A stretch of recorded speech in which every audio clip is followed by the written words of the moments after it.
blessuð sæl á þessa ráðstefnu ráðgjafarnefndar Gæðaráðs Háskólana.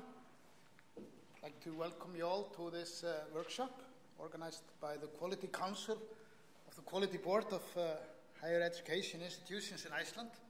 And my name is Skúli Skúlason. I'm a professor at Hólar University and a position which is in collaboration with the Museum of Natural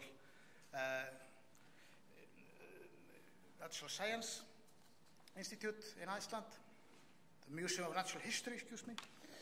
And I'm a member of the Quality Council, so which explains why I am selected to be the chair for this afternoon.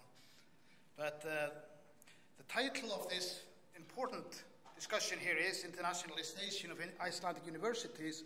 How do we ensure the quality of learning and teaching in international students in Icelandic higher education institutions? It's an extremely important and timely matter to be discussed, and it was much initiated and organized by the members from the Union of the Students in the Quality Council. So this workshop is very much organized by students, for students, and of course the universities and their way of providing quality in their teaching and work with students. And before I continue and introduce the first speaker, I'd just like to tell you very briefly about the Quality Council. The Quality Council is like a phenomena which has members, usually quality councils of some sorts, from each of the seven Icelandic universities, and 2 members from the Union of Students, and then a representative from the Ministry of Education is there as well as the manager of the Quality Board. And this group meets regularly and communicates with the Quality Board itself, and is kind of a liaison between the universities and the Quality Board. But it has also become a very important agent of creating discussion and collaboration among the universities and the student union. So this has really become a very important sort of part of development for Icelandic universities. So I just felt I had to do this because sometimes people are a bit confused about what this quality business is all about. And I'd like to say much more about it. But that's another time. So now I'm turning back to be the chair. And first of all, before I start introducing, I'd just like to emphasize that, and I also like to welcome those to the meeting that are listening to this in streaming.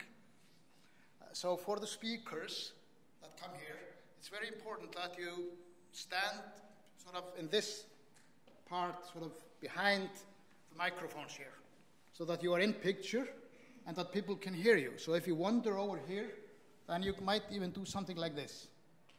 Get the mic.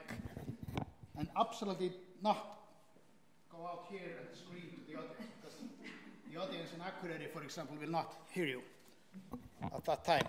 So this is important. And we'll try to maybe orientate you if you lose your focus.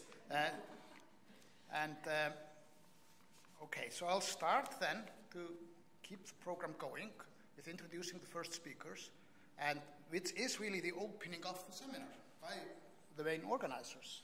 And importantly, each speaker, including those, will have 15 minutes total. But we really would like to have questions. So if you can possibly limit your speech to 12, 13 minutes, that would be ideal. And I will give you a signal sitting from there when 3 minutes are left.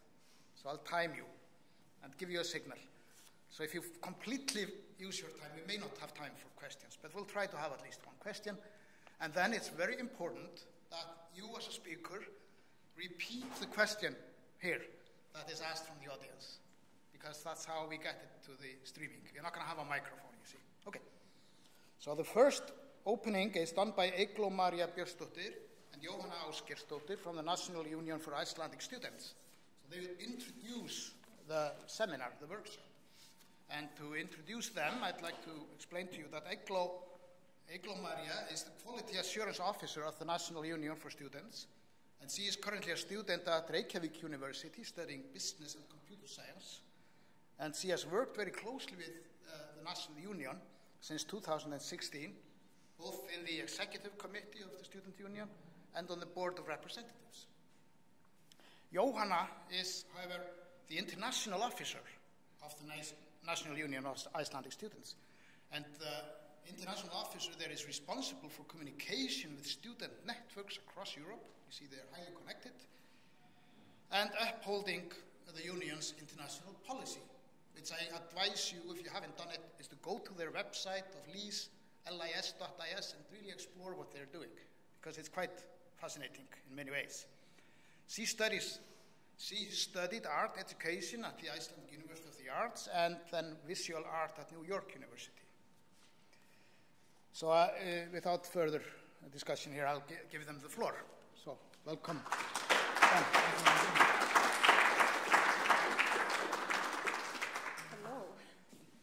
Hello, and welcome again to this seminar about ensuring the quality of learning for international students, which is hosted by the Quality Council, as Skuli has already told you. So we are going to talk a little bit first about who we are. What is LIS? LIS was founded in 2013 in Akureyri because there was a need for a united students' voice at that time. And since then, we have had 8 member unions, one for each university in Iceland and one for students, Icelandic students studying abroad. So we have quite the connection with all students within Iceland and also Icelandic students outside. But how are we connected to quality? Well, we have 2 seats in the Quality Council. As Skuli has already mentioned, that is myself and our president, Sigrun, who could not be here today. We also have 1 full member and 1 audit member in the Quality Board, which represent the student's voice and quality matters in higher education. Skuli mentioned before our website. I'd just like to correct it, studentar.is. No problem, just if you wanted to take a look at it. There we have 2 of our policies regarding internationalization and regarding quality within the higher education community. And we're just going to give you a little bit of an introduction of what we do with our policies and what is in the international policy and the quality policy as well. Yes. So my name is Jóhanna. I'm the international officer of LIS. And I'm going to tell you a little bit about our internationalization policy. Which was written in, thank you, pretty recently in 2018 to 19, and our policies are always written based on conversations that we have with our member unions. So the basis was at a General Assembly in 2018 with workshops and conversations about what the policy needs to be, and then it was agreed upon by the General Assembly, so representatives for all the universities in Iceland in 2019, so it's still pretty new. So I want to tell you a little bit about how we use our policies in general. So our policies, they give us a mandate to speak up for students. So since we have representatives that have agreed upon everything that stands there, we can use this policy as a kind of model or encouragement for the government or higher education institutions who might have their own policies or might be working on policies, and they can use our statements that we've written to see what students' perspectives are at each time. And it also gives us a possibility when we see something that goes against our policies, whether it's internationalization or quality or human rights or other policies that we have, we can contact the media or contact the party directly or have a conference or make statements saying that students have agreed that this is not okay and it needs to change. So these can be very powerful tools. In the introduction to our international policy, there is this sentence. So it's currently only in Icelandic on our website, but it's being translated right now and will be published very soon. So if you want to get the version in English, you can reach out to us and we'll give you the English version as is now. But the basis of the policy is that equal opportunity to study, domestically or internationally, is one of the facets of a successful society. This should also be the basis of policies made by the state as well as Icelandic universities. So it's about accessibility and equality. So it has a few chapters, but I'd like to focus on 3 chapters, generally about international students in Iceland, about obstacles that they face, and kind of best practices in reception of international students. I'd also like to mention that this policy includes a lot of things, but it's not complete. We do review our policies every 3 years, so since this one's kind of new, it won't be reviewed for a while, but we're already collecting things that we feel like have been missing, and today will be a great opportunity to talk about things that we can add, but also ways that we can kind of work towards the things that are already there. So generally about international students in Icelandic universities, so this chapter speaks very much to what the universities should be doing if they want to serve international students. They need to ensure access to education on all levels of the Icelandic university system. They need to ensure that all departments work systematically towards internationalization. They need to be ready to help international students. And they need to have a good flow of information regarding their rights and social life within the university. I'm sure there are plenty of good examples of this practice, but there might still be some issues in a lot of universities. So obstacles for international students that we noted in this working process was the shortage of information about access in the university in general, the application process, information about study possibilities, and then once they are students, information about housing and their general rights as to quality of education, but also rights about their status and certain things. Issue that we do point out in our policy is a limit of study programs available for non-Icelandic speakers. So both programs that are accessible to people who are still learning Icelandic and just study courses in English are very limited on the bachelor's level. And then we also point out that there are fewer opportunities to engage socially for international students. So that's then speaking to ourselves as student union, but also other student organizations to be self-critical and aware of how they advertise themselves and how they can make themselves more accessible to international students.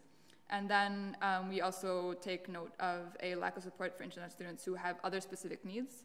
So people with disabilities or people who have families or different situations where there is possibly support available, but it is maybe less accessible to people who don't speak Icelandic or don't know the system. So that's a few things that we've pointed out that we want all of us to work on together. And one of the ways to increase the quality of education for international students is to very actively welcome international students when they join the universities. So that's the responsibility of the university and the students. And part of that is, of course, the social life, that student associations should work closely with international offices to reach international students. Then we straight out state that course offerings in English should be increased. And also that Icelandic lessons, there needs to be more courses offered. They need to be accessible, so free, and at more varying levels than they are available right now. And then we do mention a good example of a way to address a lot of these issues, language and social and quality of education, is through mentor programs, which are available in many universities. So that's an example, but something that can be probably further developed and introduced into other schools. So we're here to talk about quality, and we'd like to say that the issues of international students is a quality issue. So we'd also like to talk a little about our quality policy. So Egla will introduce that to you. Yes. So our quality policy was passed at the Lisa's General Assembly in 2018 and will be reviewed next year.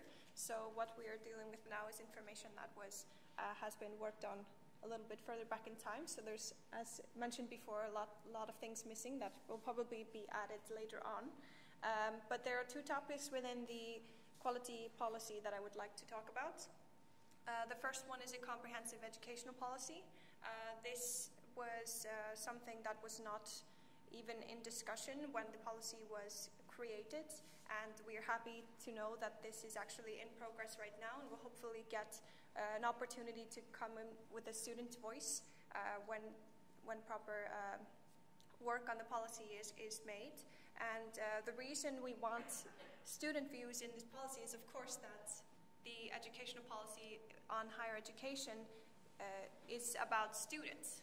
And students are not just Icelandic students. So we want to make sure that international students are also represented in the educational policy, as it is should include practical and ambitious goals for the development of higher education, and quality of studies shall take precedence. And quality of studies is something that is very affected by international students as well. The second part is statistical information. So we have a lot of international students in Iceland. We have a lot of exchange students, which are put in a different group than Icelandic students, and they have get a lot of attention and a lot of support needs, and most of the support system for international students are based for exchange students. However, international students such as immigrants and refugees do not have this support system, well, not as much as they should, because they are put in the same group as Icelandic students. And because of this, we don't have a lot of information about them. We don't know what they are going through. We don't know the progress of their study. We don't know the composition of the group. And this is a huge issue which should definitely be part of the main goal regarding international students.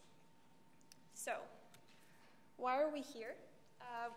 Well, Lise has been working on lots of projects regarding international students, the biggest one of which is student refugees, where we deal with international students that are refugees.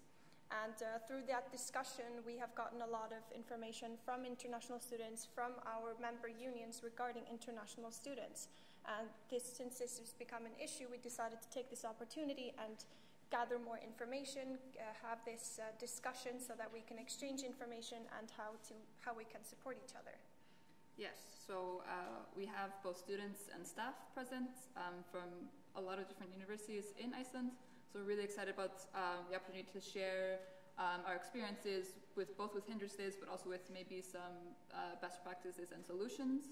And later, after our very interesting and exciting lectures, we will be hosting a workshop where we'll be having discussions about 3 specific topics. And Lise will then be gathering that information and working through it and seeing what is there that we can move forward in different ways, add to our policies, and publish in some way. Yeah, so we are just really excited about this work that we're going to be doing today. Yeah. Are there any questions? Do we have time for questions? Oh,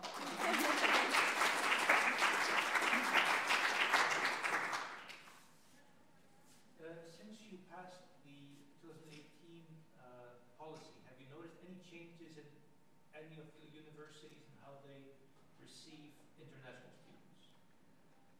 So the question was, since we published our policy in 2018, have we seen any changes regarding international students? Yes. Within the universities? Well, from personal experience, I've seen that within Reykjavik University, we've had a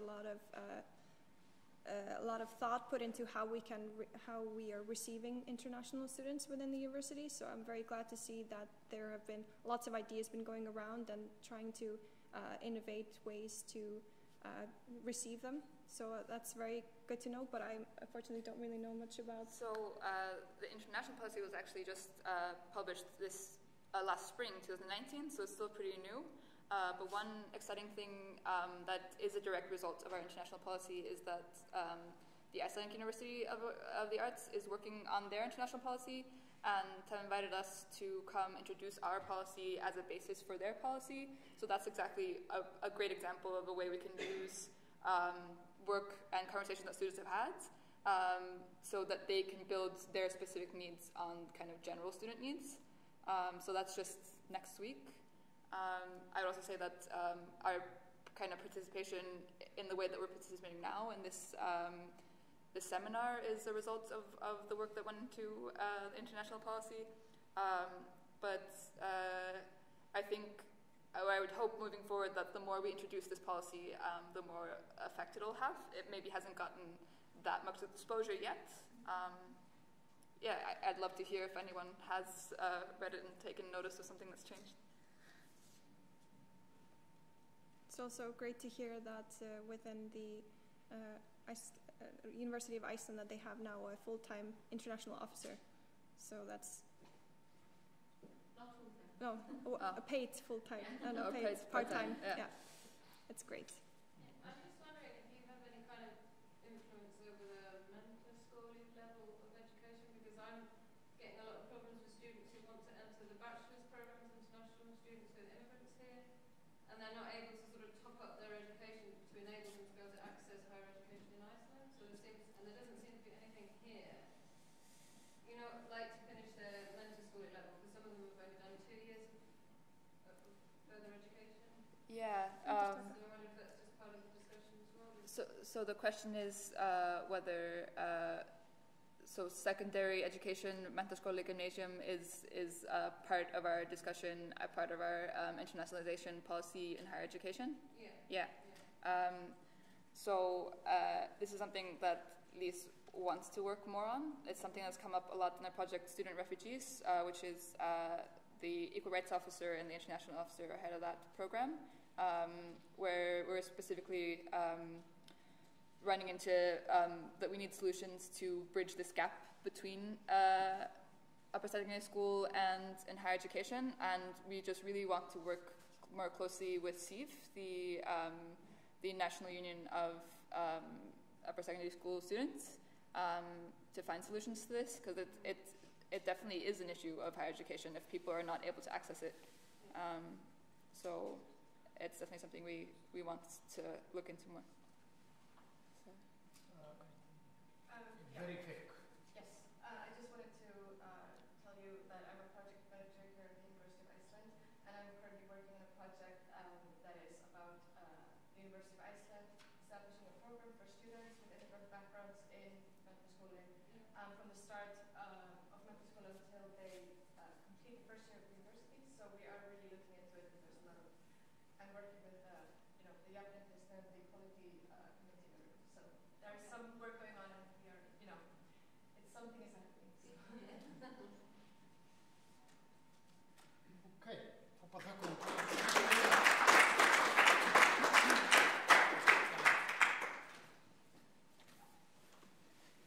Maybe just to say to the streaming that the last comment was about that this kind of work is actually ongoing. So just to reassure you about that. But the next speaker is Anita Hannesdóttir, and she will be giving a presentation with the title Studying at the University of Iceland as an International Student, Welcoming and Orientating. And to introduce Anita a little bit further, she has worked, no, you can come, in the university sector since 2001 and at the University of Iceland since 2007. Anita is in charge of incoming exchange students to the University of Iceland and has had this responsibility since 2012, which gives her years of extensive experience, as we can hear, in working with international students. So, please. Thank you. Pleasure. Já, þær eru hérna tilbúnar. Það er bara á desktopinu. Já. Hérna. Já, þetta er einfalt. Frost. Gjör svo vel. Takk. Ég geði merki eftir þetta. Yeah. Good afternoon. Like the introduction said, my name is Anita Hannesdóttir, and I'm a project manager at the International Office of the University of Iceland. And I can see that I will have to run through things a little bit if you have questions at the end, because my timing was 15 minutes exactly. I'm going to tell you a little bit about what we would like to consider as best practices at the university. So this is a picture of the first students at the University of Iceland. I think it has reversed now, so 60% are women and 40% are men today. But we were talking about emphasis on equality, equal opportunities, and diversity, and this is, of course, a societal responsibility of the University of Iceland, like other universities. This is a graph of international students at the university for the last 10 years. And as you can see, the influx of...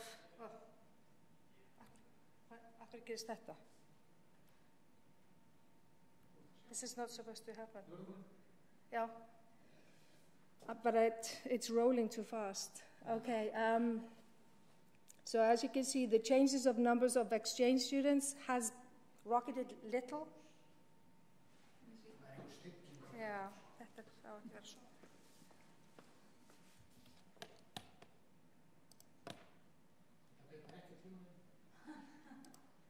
Minus að tíman, takk. Taktu hægt til þess timings. Ja. Yeah, okay, takk.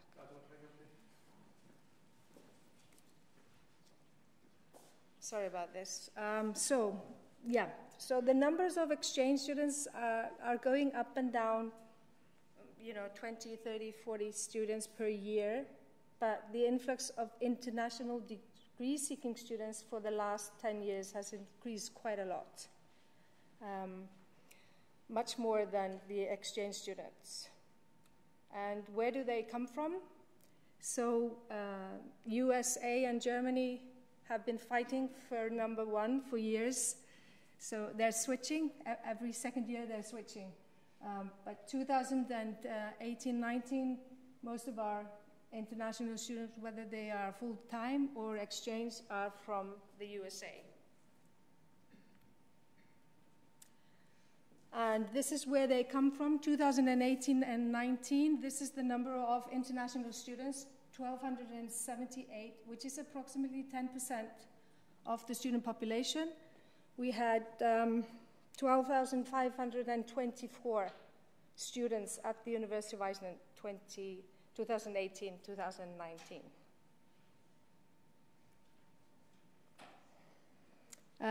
The International Office is a central administrative body for all faculties and schools, but each faculty also has an international coordinator, which we work very closely with. International students looking for information will, in most cases, first send an email to the International Office or come by our office, and we will direct them where to go and where to find this information. Where we guide them, of course, depends on what they're looking for. Degree-seeking students will be pointed to full programs that are offered, but exchange students are pointed out to the list of single courses available in other languages than Icelandic. And these courses are part of programs in some cases, but in some cases they're just single courses. And a full degree student cannot apply for them. The rule is that you cannot apply for the University of Iceland to study a full program, cannot apply for single courses. You have to apply for a program. So these courses, which are many of them undergraduate courses, international degree-seeking students will find this online, but unfortunately they're not available to them.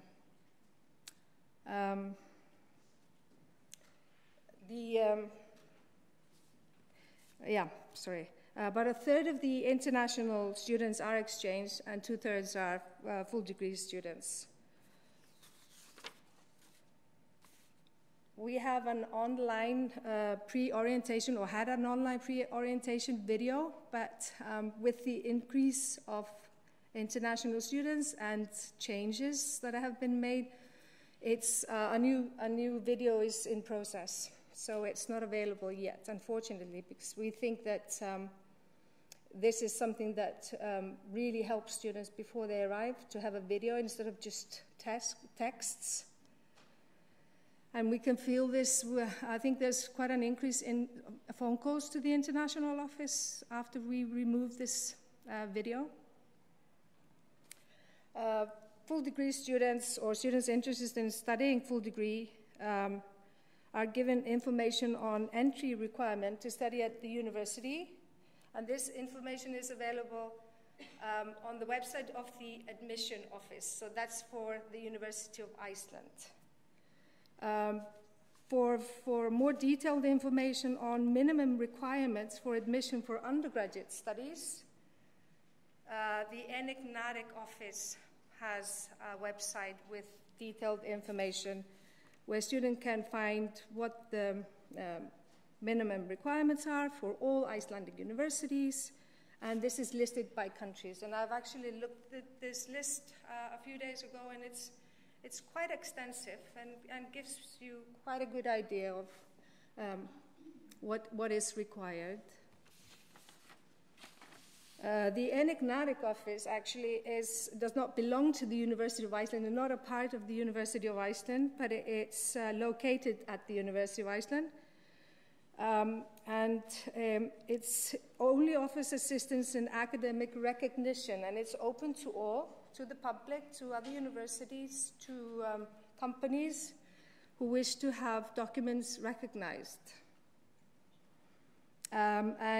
This office actually is an information office which falls under the Article 9.2 of the Lisbon Convention.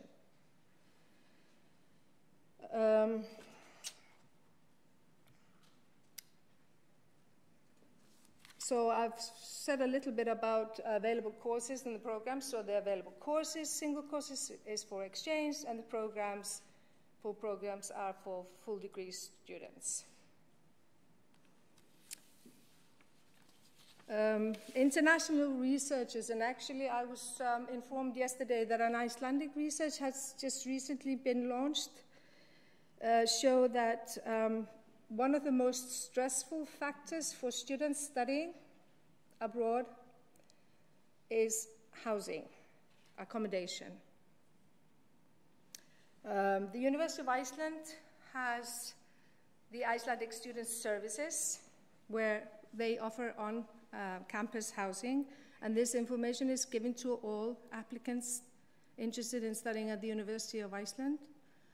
The on-campus housing is for Icelandic and international students, and actually international students, whether they are full-time or exchange students, have the same priority as Icelandic students living outside of the greater Reykjavik area. So they have priority.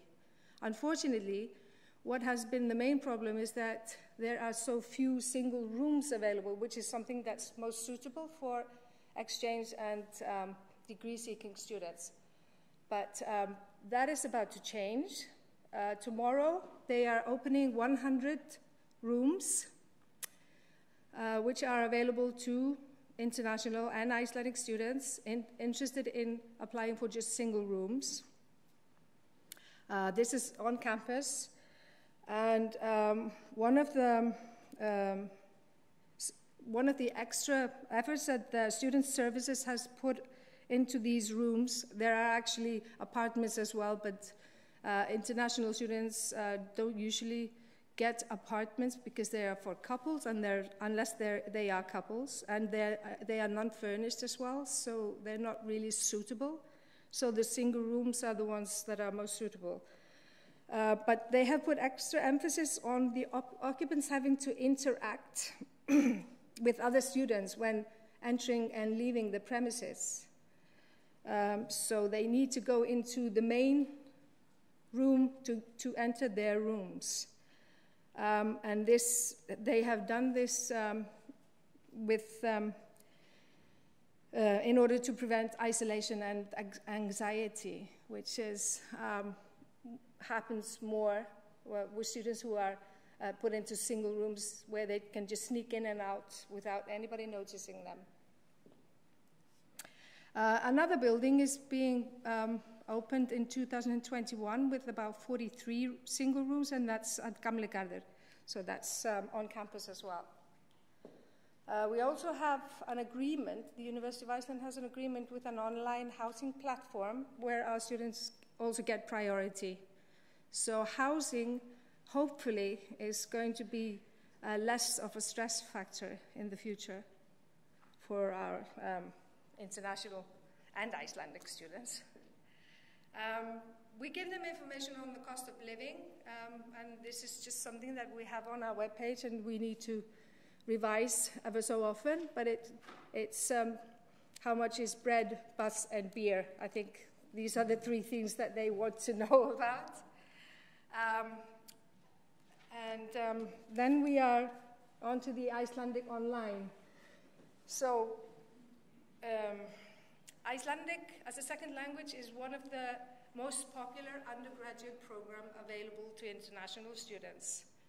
I think that it's not because everybody wants to learn Icelandic, although, you know, it's nice, but it's one of the few programs at an undergraduate level that international students can apply for. And this is Icelandic online, so students wanting to come to Iceland asking about the Icelandic language, this is what we point them to. So they just log in there. You can make your own login. It's free of charge. Zero is a survival course for absolute beginners, but for students interested in studying a bachelor's degree in Icelandic, they should take Icelandic Online 1 and 2 and pass, and then they are fit to apply for the bachelor's degree. We also have a diploma, which doesn't require anything of the language, so a survival one would get you into that one.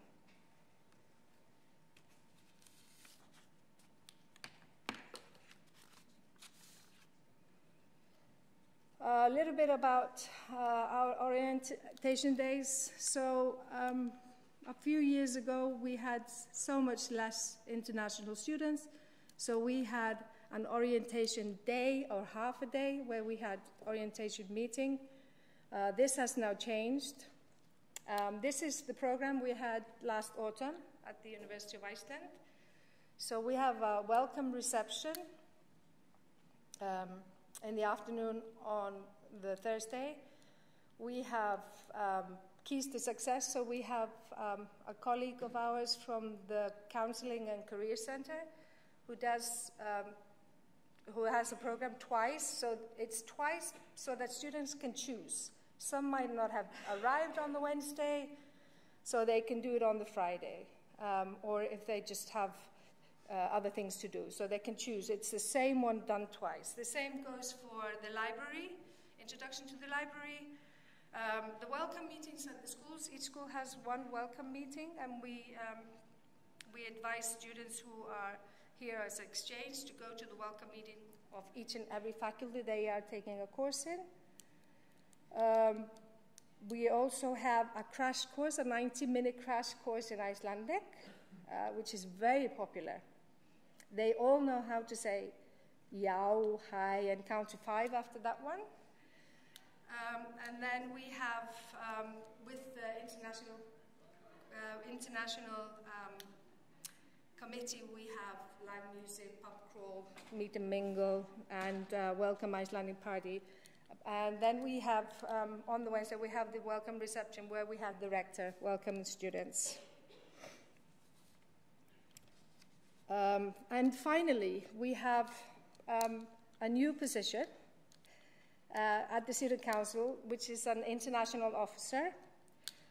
We are very much looking forward to working with this international officer who is or chairs the international committee as well, which we work with.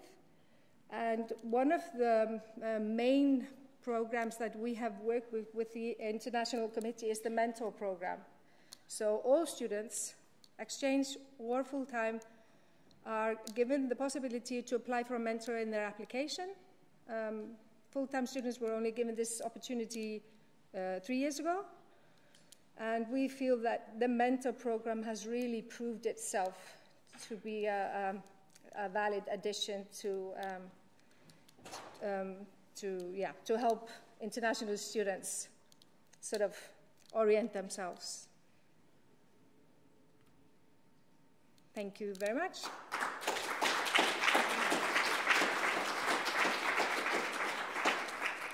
Very much, Anita. I think it's time for questions.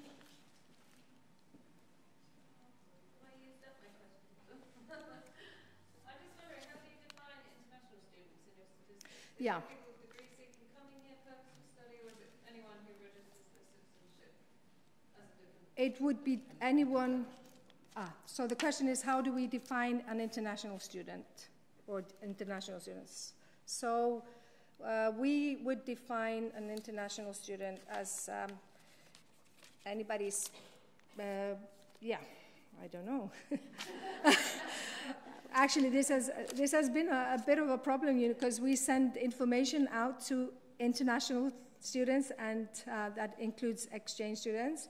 And we will sometimes get a reply in Icelandic saying, "Hello, I'm Icelandic," but they will still have a citizenship of the country they're born. So it is quite difficult. So it's dual nationalities as well? No, they would not have an Icelandic citizenship if we consider them international. So I think that's how we would define them. Was there any very, very quick comment? A very quick question. Because we need to move on. There's one question there? There was one question in the back, though. Sorry about that. We will have more time later to talk. Yeah. I'm just commenting and question more about the international students and who you consider international students.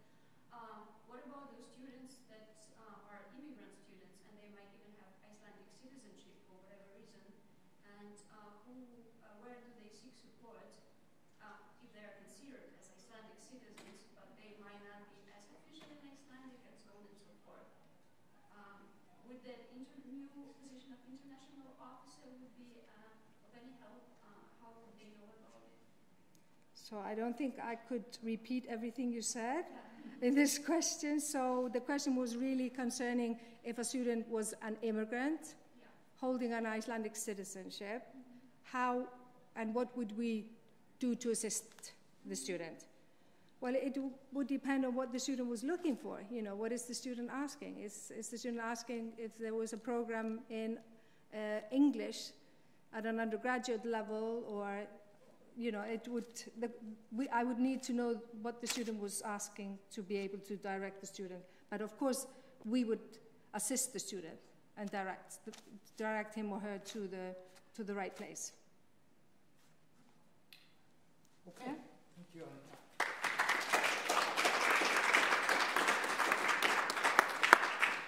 We thank Anita for this very interesting introduction. And next we will have again two speakers, Hanna Ragnarsdóttir and Artem Ingimar Benediktsson from the University of Iceland. And they will give a presentation. It's a very interesting title here, Educational Aspirations, Opportunities and Challenges for Immigrants in University Education in Iceland. And I want to also use the opportunity to introduce them a little bit more, but you can start coming here to save time. And so Hanna is a professor at the School of Education at the University of Iceland. He completed a BA degree in anthropology and history from the University of Iceland in 1984, and a master's degree in anthropology from the London School of Economics and Political Science in 1986, and a doctoral degree in education from the University of Oslo in 2007. And her research has mainly focused on immigrants, children, adults, and families in Icelandic society and schools, multicultural education, and school reform.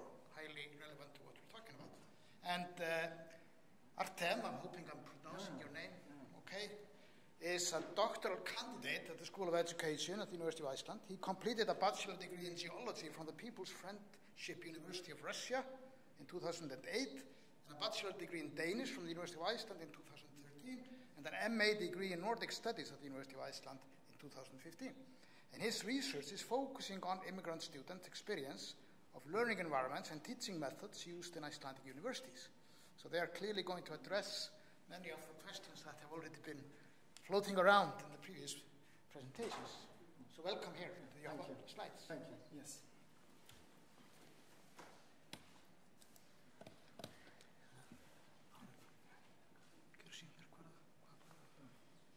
Já, þetta okkar. Já. Ég gef ykkur merki fyrir 2 mínútur og eftir 13 mínútur og það hafið 2 viðbútum. Okay. Hello, everyone. Okay, 5 mínútur. There are 5 mínútur eftir. So we're going to be talking about research that we've done in larger group, not the last, it was 2016 to 18, about this topic, educational aspirations, opportunities and challenges for immigrants in university education in Iceland. We are talking about immigrant students, not exchange students. But we can call them international or what. I mean, these concepts are a bit blurry, I think. And here is the whole research team. A list of 2 professors and 3 PhD candidates, 1 postdoc and a master graduate. It was a great team, I can tell you. The project was funded by the Icelandic Center for Research, RANVIS. I brought with me a brochure about the main findings of the project. Unfortunately, it's only in Icelandic, but there's a list of articles in English also if you want to take a copy. And also we have PDF for those that may be interested. But this is like the very short report. So the goals of the project were to study immigrant students' expectations and opportunities, experiences of teaching and assessment methods, and challenges, including language-related issues. And also to find out what formal and informal educational support is available to immigrant students. Very briefly about the theoretical context, we have been mainly drawing on multicultural education and critical multicultural studies, which are focused on equity in education, equal access, and social justice for all students. That's sort of the basis of our research.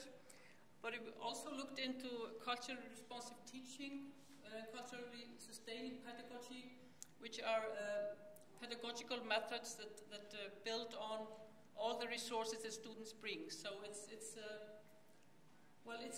an approach that's developing in many countries, but we haven't seen much of this approach yet in universities. So it's mostly been developed in compulsory schools, preschools, and upper secondary schools. Also related to this, we based on culturally responsive assessment, which is also a relatively new approach, and culturally competent counseling. So it's all related to this focus on equity and building on diverse resources of students. There are many previous studies related to ours, but here are just a few. From Nordic studies, which found one of the reasons behind immigrant participation is their positive attitude and motivation for better integration. So the motivation is coming from the individual students. We've also learned from other studies that culturally responsive teaching methods have an important role in creating a good learning environment for international students at university levels. Previous studies have found that international students and immigrant students appreciate this approach. So it's not only them receiving knowledge, but teachers building on everything that they bring, knowledge, languages, experiences, and so on. So it's a shift in maybe from the more traditional teaching approach. Also, educational norms, processes, and goals must be re-evaluated for their potential to assist learners whose individual and group identities are most at risk in terms of the dominant culture's definition of success. So this is a good quote to keep in mind. The method that we applied, we located altogether 41 students in 3 Icelandic universities, the 3 largest universities. We started with focus group interviews, altogether 7 interviews. Then we had individual interviews with 35 students, so not all of them wanted to continue in individual interviews. And then we repeated focus group interviews a year later, was it? Yeah. 1 year later. We had participants from 23 different countries, from Europe, Asia, and 2 Americas. And all these interviews were conducted in 2016 to 18. So this is a qualitative research study. And now, you will introduce the findings. I'm going to talk about the findings of this research.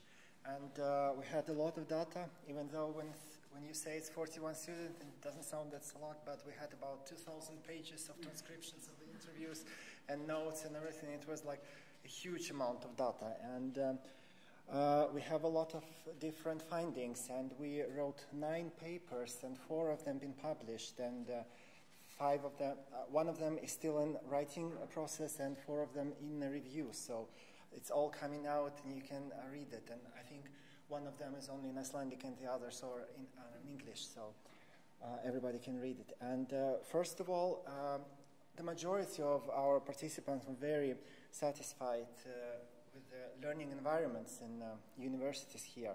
They said that this was very modern, and they had 24-hour access to the university buildings, that they didn't experience it in their home countries, and they loved the university library because they had like tables and they could study there, and computer labs. As for example, this quote says that she actually really appreciated the learning environment. And just to point, all the names are pseudonyms. We never use the real names in this research.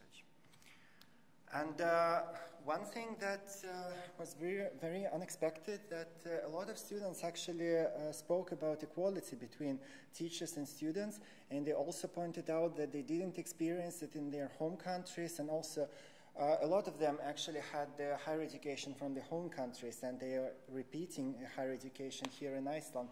And they said that it's very unusual for them, and it took time to get used to that the teachers and students were on the same level, and you didn't have to say like Mr. or Professor or Mrs., you just call them by names.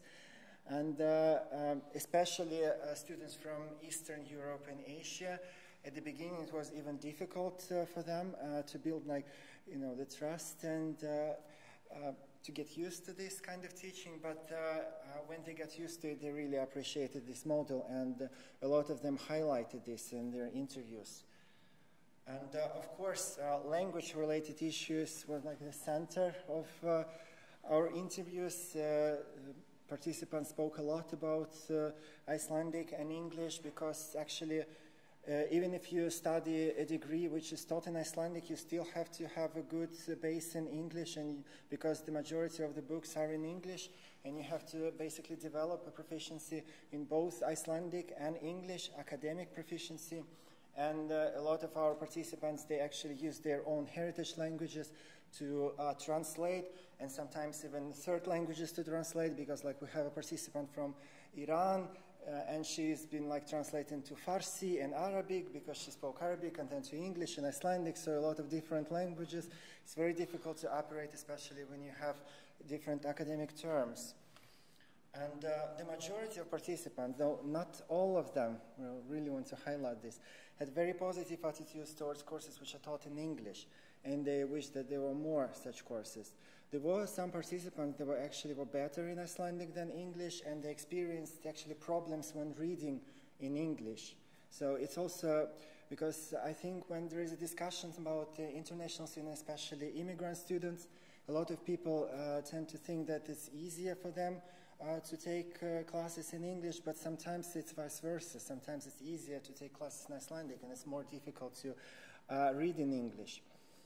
And as technologists, those participants who had access to recordings of the lectures said that it was a great help, especially because when the lecture was in Icelandic, and sometimes they weren't like really good in Icelandic, so they could listen it at home, sometimes with their friends or spouses. Some of them were married to Icelanders, and they could explain and help them. So it was a really good help to listen to recordings, and I hope that the more teachers will do this. And group work was a very discussed issue, because some students appreciated the group work, but some considered it a waste of time. And actually, we found recently a pattern in the data that those students who previously in their home countries did not experience the group work and didn't know about this teaching method, they had the most negative attitudes to the group work, and they didn't know about the assessment, and it was especially difficult for them when they had no idea whether they're going to be assessed as a group or as individuals. They were like nervous, and they really wanted to avoid group work at any cost. But some of them who come especially from Northern Europe or Western Europe, who experienced a lot of group work in their home countries, they actually really appreciate it, and they actually love to work with Icelandic students because they could help them with the Icelandic language and correct language in their written papers and assignments. And this special assistance during the studies and exams, it's actually also a really interesting pattern, that because a lot of participants said that they were really worried when they started the course. For example, when it's taught in Icelandic and they heard from previous students that it's kind of possible to take an exam in English, but you have to negotiate. Sometimes teachers allow to use dictionaries, but actually our participants said that it was not really useful to use dictionaries because it takes a lot of time. And for example, University of Akureyri, they add extra time if your native language is not Icelandic on the examination time, and I know that now our department, School of Education, also adds 30 minutes extra time if you take an exam in Icelandic and Icelandic is not your native language. But in other departments, it's always you have to negotiate if you can write answers in English or other languages, like one of our participants wrote answers in Danish, and one participant even wrote in Chinese. But you always have to negotiate with the teachers. And we have also one sad example from our interviews. One student, she actually spoke with the teacher before she registered for the course, and teacher said her that yes, you can take exam in English, but actually 3 days before the exam, she sent her a letter and said, no, the exam will be in Icelandic.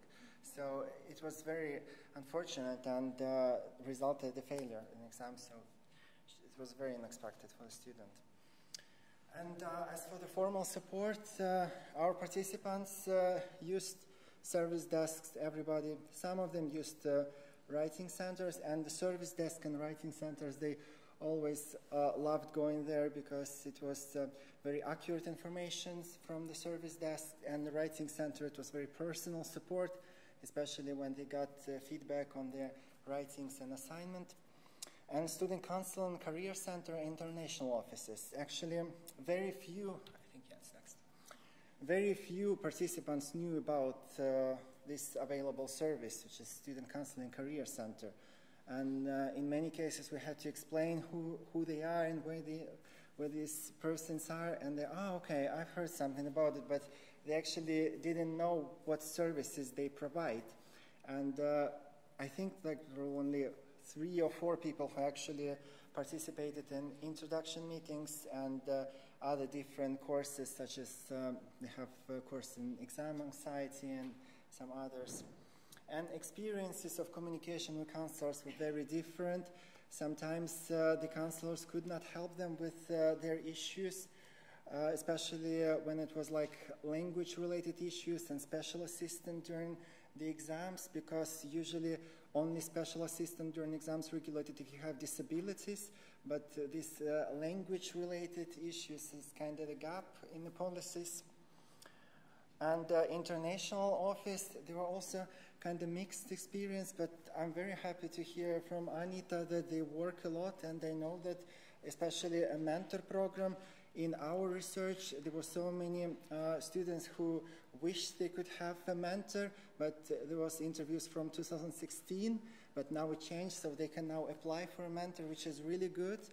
And sometimes some of our students said that when they went to international office, they get an answer that it was only for people who go study abroad, but not for people who are studying here.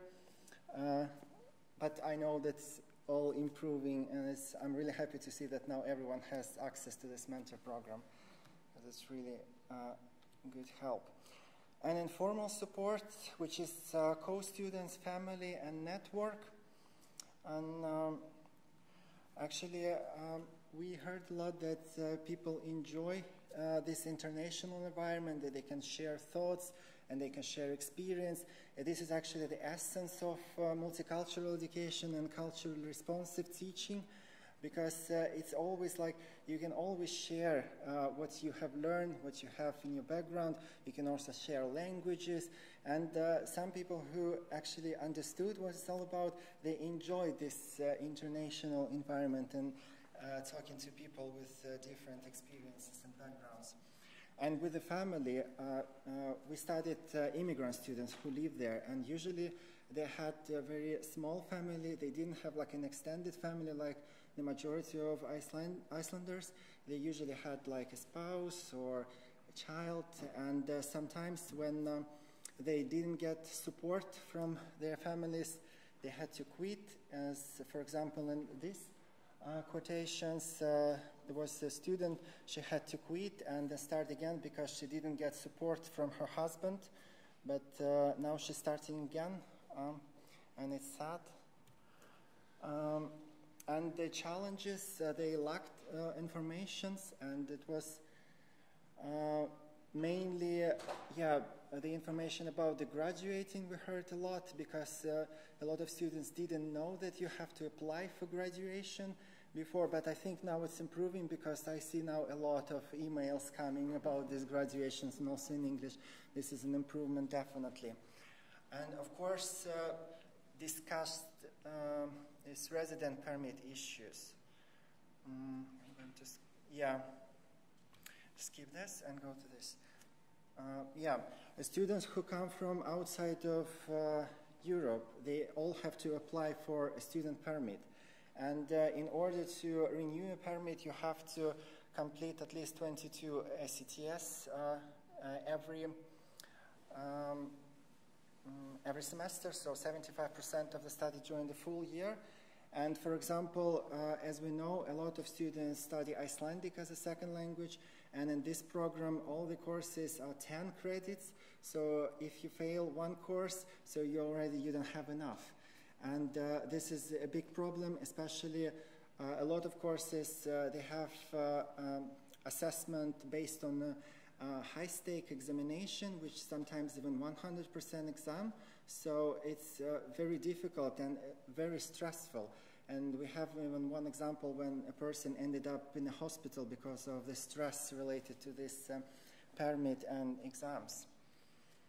And how they deal with this, they actually sometimes take 1 or 2 easy courses, and a lot of them actually were registered for 40 SETS in one term, which is the highest amount when you can get.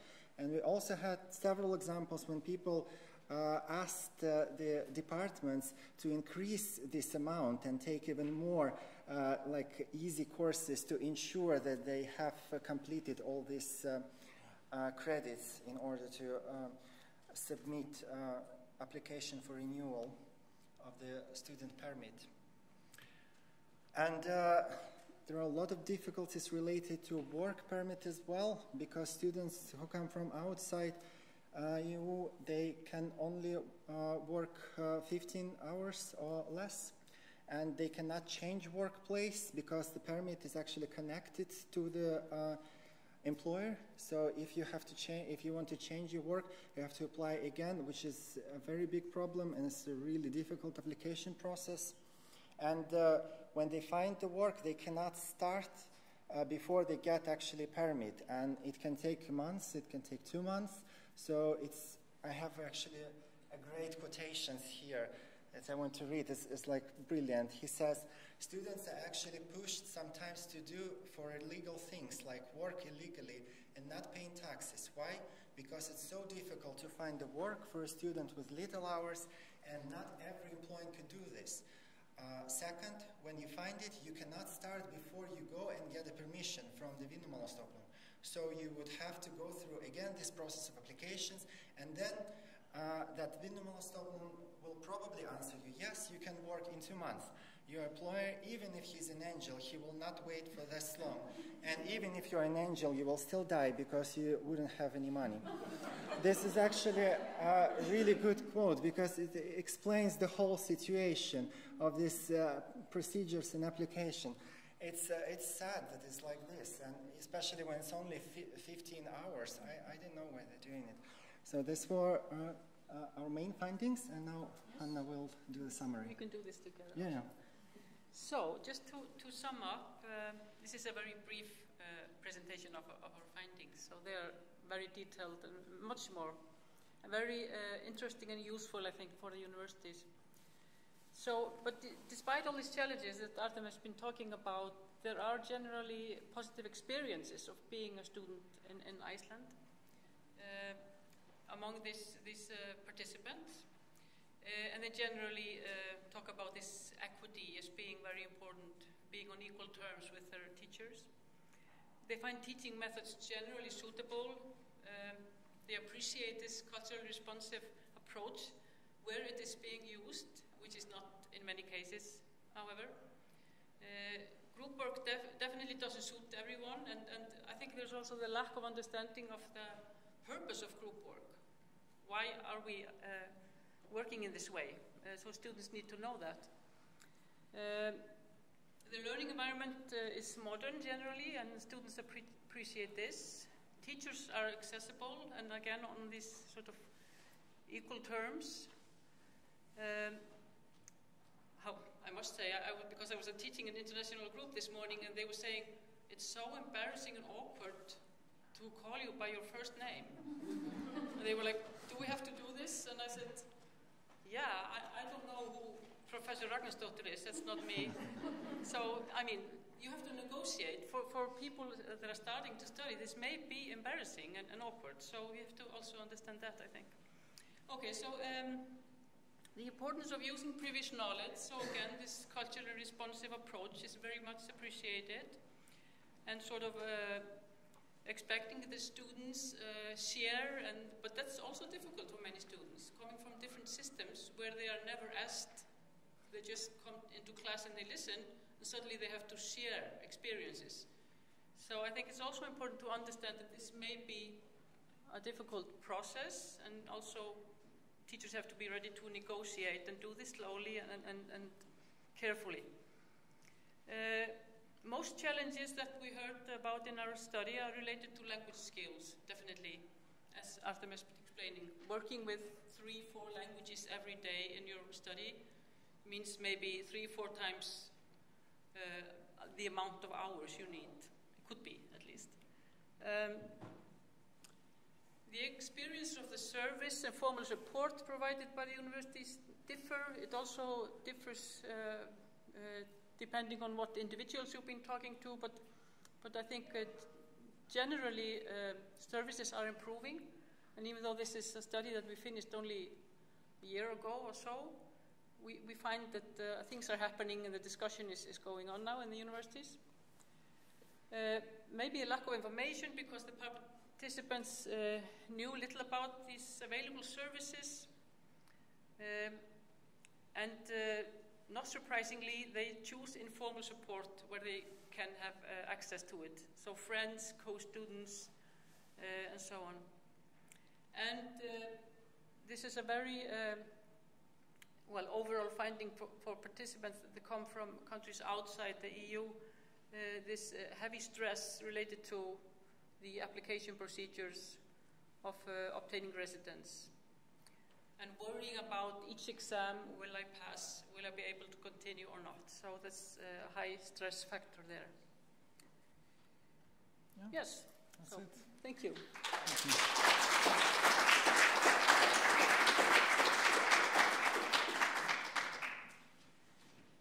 Very much. We have plenty of time for discussions. Good. Hello, my name is Geti, and I work here at the university with a master's program, which is mainly, it's an international program participated both by Icelanders and international students. I have two questions. First, the participants, you called them immigrants. Was this a mixed group? Was it both students that have lived here already and students coming here to study? I mean, that was one. Just wondering what kind of a mix of the group was. And I also wanted to know whether you found kind of different experiences between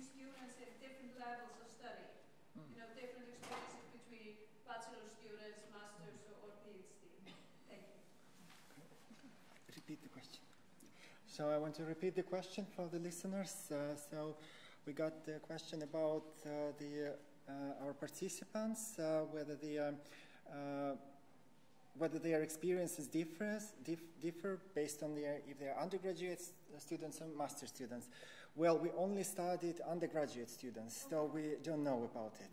We're only talking about undergraduate students. And the other is about the background of our participants, whether they are just immigrants who live here or international students who just come to study. Well, we only studied people who live here and who would like to stay here. So the majority of them was studying in Icelandic language, so they received the instructions in Icelandic. Some of them were students in the international program, International Studies of Education, in School of Education, but the majority studied, so it's only people who live here. Was there anything else? No, I think this is pretty much yeah, thank you. This is very, very interesting. Are you continuing? Well, now we are still writing and finishing writing and publishing, and when we finish, Hanna is actually going to do an interesting project about families. Yeah, well, about language policies of immigrant families. But I would also like to say that I'm lucky to be also head of the equality committee here at the University of Iceland, so I'm pushing this there. Mm-hmm. But there's a lot I can say, looking at Marta here, there's at least at this university, there is great interest and willingness to develop and change to better support this population. So we have a lot of meetings, discussions with people that are in charge of different faculties and so on, bodies here that we can, so I can feel the interest, at least here, and I'm sure in the other universities as well. So we are sort of now implementing, in a way, what we have learned, and we, from the Equality Committee, we wrote down suggestions for improvement, which are now being looked into, and some of them have already,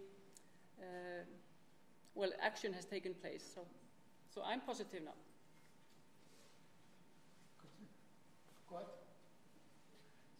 Hi, my name is Elena, and I'm working also on the research project, immigrant students' experience with prenatal therapy and Ukraine. I also have similar findings. I'm also conducting the interviews right now, and as well, language policy is the big issue. So I'm wondering if you have more information regarding the exams, the policy that comes to it when it comes to exams, because there is no clarity when it comes to it. So it's kind of luck. It's based on luck for students. So I'm wondering, have you communicated with? I know there is a language policy committee at the University of Iceland. Do you have any information regarding that? Well, also there, I mean, there was a meeting yesterday with the Office of Teaching. Yeah, sorry. You're working about the language policy of this university. There was a meeting yesterday with the teaching director of teaching, and the language policy as such has, of course, been discussed and developed through the years, but it's about really about rules, clear rules, and I think the main message from that meeting was that the rules should be located in each department or faculty, but they are not, So, but I think the message from that meeting was that it's maybe not so good to have very strict rules, because each year the student body will change and we don't know what's coming next, but so there needs to be flexibility, but still our research, the findings say that the students are asking for clear regulations. So, but at least the discussion is going on now. And so I can talk for the other university. I don't know how it is. Yeah, and also we wrote a paper about assessment methods, and there is a chapter especially about special assistance during the exams, and this paper hopefully coming out this spring or summer, because it's already gone through the peer review. And there we actually talking that, as Hanna said, that our participants, they actually really wanted to have the clear policies that say you can do this, and you cannot do this or that. It's very difficult for them to take a course whether they don't know what kind of assessment going to be, and whether they're allowed to write answers in English or any other, whether they're allowed to use dictionaries or whatever. It's always like stress for people. Negotiation with each teacher. And not knowing how it's going to end up. As I said, 3 days before the exam, one student received, no, you're going to take exam in Icelandic, when it was promised in English at the beginning. So. What about the time extension? Was it ever practiced at the University of Iceland? Do you have any Yeah, now it's in a school of education. All students who are not Icelandic native speakers, they have extra 30 minutes on the top of 3 hours exam. So it's 10 minutes per hour you get. So it depends on schools? Yeah. And Háskólinn á Akureyri, University of Akureyri, it's like on the university level. Everybody can get it. Yep. I was just curious about, I'm not sure about the term, but it was something along the lines of culturally appropriate or culturally adapted teaching methods. Yeah. I was just curious, can you describe just a little bit what that is? And is that part of the new policy that we're talking about in the quality policy, to bring more of that at the university level? Or kind of are you doing anything with that? Do you know of any other universities that are using that, for example, sector-wide? What's the situation with this? Yeah, we are definitely advocating for that. The question, about whether culturally responsive teaching is being applied or generally. I can't speak for the universities generally, but definitely here there is a discussion going on, and there's interest, because that approach is very much about a shift of attitude in a way. It's not a difficult approach. It's about being aware of what your student group is, who's there and what they are bringing, and giving them opportunities to share what they bring. So I'm saying this in very simple terms, but it's not a difficult way of changing, but people have to be informed. So at least this is a discussion that's going on, I can say, here at least. And also, the essence of culturally responsive teaching is like exchange of experiences and sharing of knowledge. And the teacher is also taking part in this knowledge exchange. It's not like a teacher who's talking and looking down upon the students. It's like all on the same level, and teacher is sharing and students are sharing, and they're learning about their experiences. How can you do it? You can, for example, encourage students to read the materials in their native languages about research done in their home countries and bring us to discussions in the classroom. It's very interesting. It's actually, and I think it's done in the International Studies of Education. Yeah. Students are reading and sharing about the educational institutions in their countries, and it's bring discussions in the classroom. It's very interesting. So actually we applied, if I can just tell you, this International Studies in Education is a program that we've been running for 10 years at the School of Education, and from the beginning it was based on this approach. So I think this is the only sort of program where we are using this culturally responsive pedagogy generally, and it's a fascinating group of students all the time, and so much sharing going on. So it's really working there, I can say. So hopefully in other places as well it will be applied. I have a question. I'm a PhD student here. The question is, because I'm sorry we were late here. So how do you collect your data? Just interviews, or do you have some other kind of collected data? Is there or should there be some kind of repository where people who have any problems, who are foreigners and face any problem, could write what their problem was, so that can be dealt with, and then it doesn't appear anymore, doesn't, So is it just interviews? So it is just interviews. Interviews and group interviews. Yeah, so the methods in this study were only interviews. You were asking about methods. But I think what you're saying is very interesting, and maybe this is something that the students, student board could open up? I'm asking you like a blog I or? asked full and I dealt with every possible problem. Yeah. Starting from, So, maybe that would work for someone. I just want to make a comment that there are two more questions here, that they were used their time so well that we have all this time for questions, because they were allocated 40 minutes. So that we have this time for discussions, and that's very, very good for this meeting. So thank you very much for allowing that. So, but I will definitely stop it when it's 40 minutes. So I think the first one was there. Yeah, just one comment. I work here, my name is Giste, and I work at the program of Icelandic as a second language. It's not the case that all the courses are 10 credits. It's only in the first year of the year program.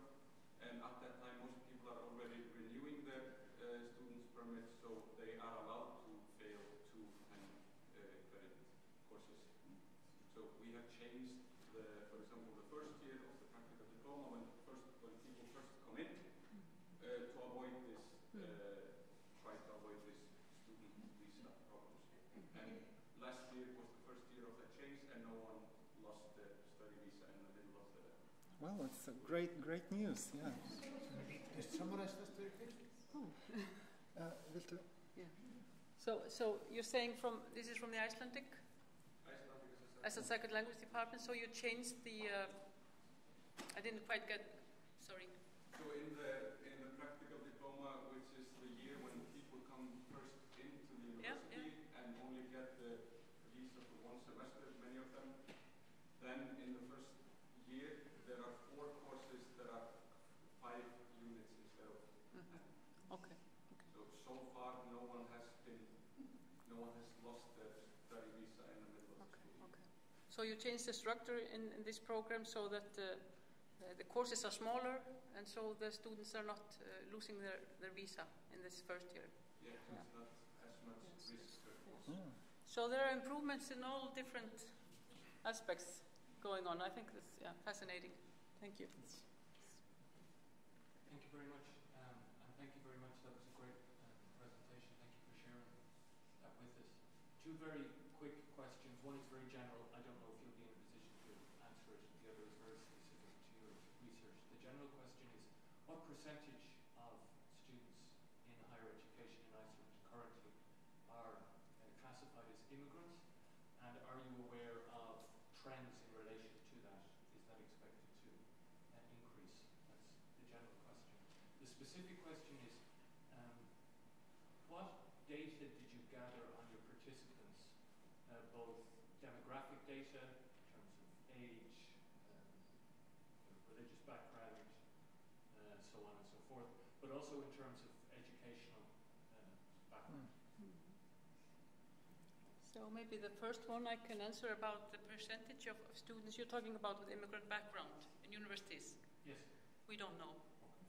We don't have statistics for that, unfortunately, because as appeared earlier, I think Anita was talking about this, that when people have lived here with citizenship, they just disappear in the system. But then now there's also talk about obtaining more information when students register to have a better overview, but so far we don't know. And about the participants, do you want to talk about? Yeah, the participants and their backgrounds. So what kind of information we collected. So of course we know their age and where they come from. We didn't ask about their religion, but I assume the majority of them are Christian because the majority of them are from Europe and Americas. So, well, although I think we have like 3 or 4 Muslims that participated. Some of them talked about this, even though we didn't ask. Yes. So there is one who actually spoke about it. And what was the other criteria? Just in terms of Educational. Yes. Actually, I think more than half of them had studied previously in their home countries in university, so they have a degree and they're repeating because actually they don't think that their degree from the home countries is enough. And very few of them actually completed upper secondary school here. but more than half have already a degree. Yeah. But we didn't do any correlation between it because it's a qualitative study, so we only studied individual experiences without making correlations because we have 40 participants and it's not enough to do assumptions. Yeah. Maybe I can add something about the percentage, because from research in Iceland we know that a much higher rate of immigrant students drop out from upper secondary schools than Icelandic students. So many of them don't reach university level. So that's, I think, a societal problem, I would say. So, and we don't know about dropout rates of immigrant students here because we don't know the statistics that we need. Yeah, because all the statistics that are provided by Hagstofa, Statistics Iceland, it's only based on a citizenship. And basing on a citizenship, it's about 10% that are non-Icelandic citizens studying in Icelandic universities. Okay, very briefly. Yeah, very briefly. Obviously, at least the University of Iceland has a language policy, which is mostly about protecting the Icelandic language. It's been my feeling that some instructors use this kind of as an excuse, because they, like, no, I'm just going to prepare the exam in Icelandic and don't want to prepare it in English or review in English. Did you find anything about this in the interviews when the students had to negotiate with teachers? Well, there is a question about the exam papers and the teachers kind of protecting Icelandic language because university policy said that the university has to preserve and protect the academic Icelandic. Well, actually, our participants, they don't mind exam questions in Icelandic. They actually even said that we don't need the translation of the whole exam paper. The only one thing that they think is really useful if they are allowed to write answers in English, because the majority of them actually understand the questions because, of course, they follow the teaching. And this is actually the majority. They spoke about it, that they want to be allowed to write in English. That's it. They don't need to add any more work on teachers. Of course, we understand this. It's actually, and also we write it in our paper about assessment, that not every teacher actually can do the exact translation of the exam paper. It is difficult. You have to possess really a strong understanding of language, and assessment to produce exactly the same questions is difficult. But it's not the case. Our participants said it's okay with questions in Icelandic, and they are not against Icelandic in any way. They just want an option to probably write in English, or sometimes Danish we also heard. Yeah. Okay, thank you so much for your presentation and for this very, very good discussion here.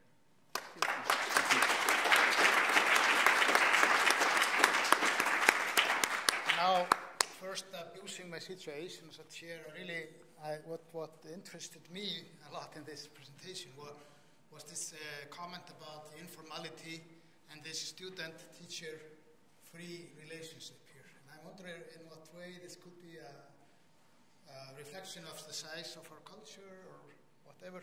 So it's something maybe for the discussion later on. But it just really interested me, that comment, those results. So thank you very much. But we move on to the next talk. And again, now we're moving back to the short presentations, 15 minutes total with questions.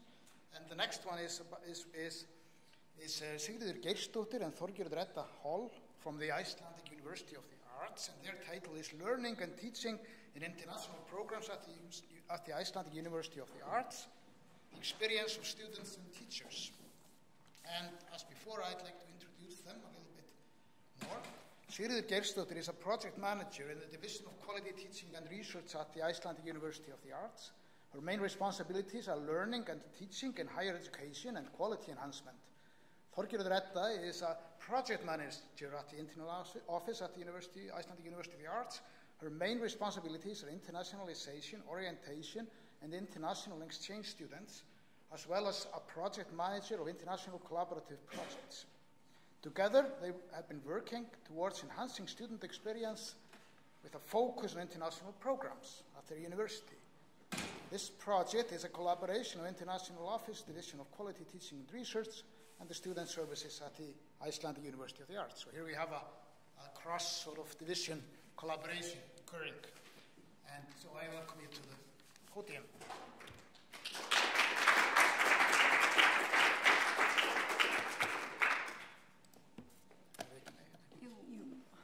Þessi hér? Gef ykkur merkið þegar 2 mínútur eftir, bara svo ég vitið. Já, takk. Nokkuð tíma. Teknum bara. 15 ára, sko. 13 sérst. Thank you. We will now tell you a little bit about this project that we've been working on for the past year or so. But first, a little background information. Since 2015, the IUA has created 6 international programs, 5 on master level and 1 on the bachelor level. Through the development of these programs, the number of full-time international students at the IUA has increased drastically.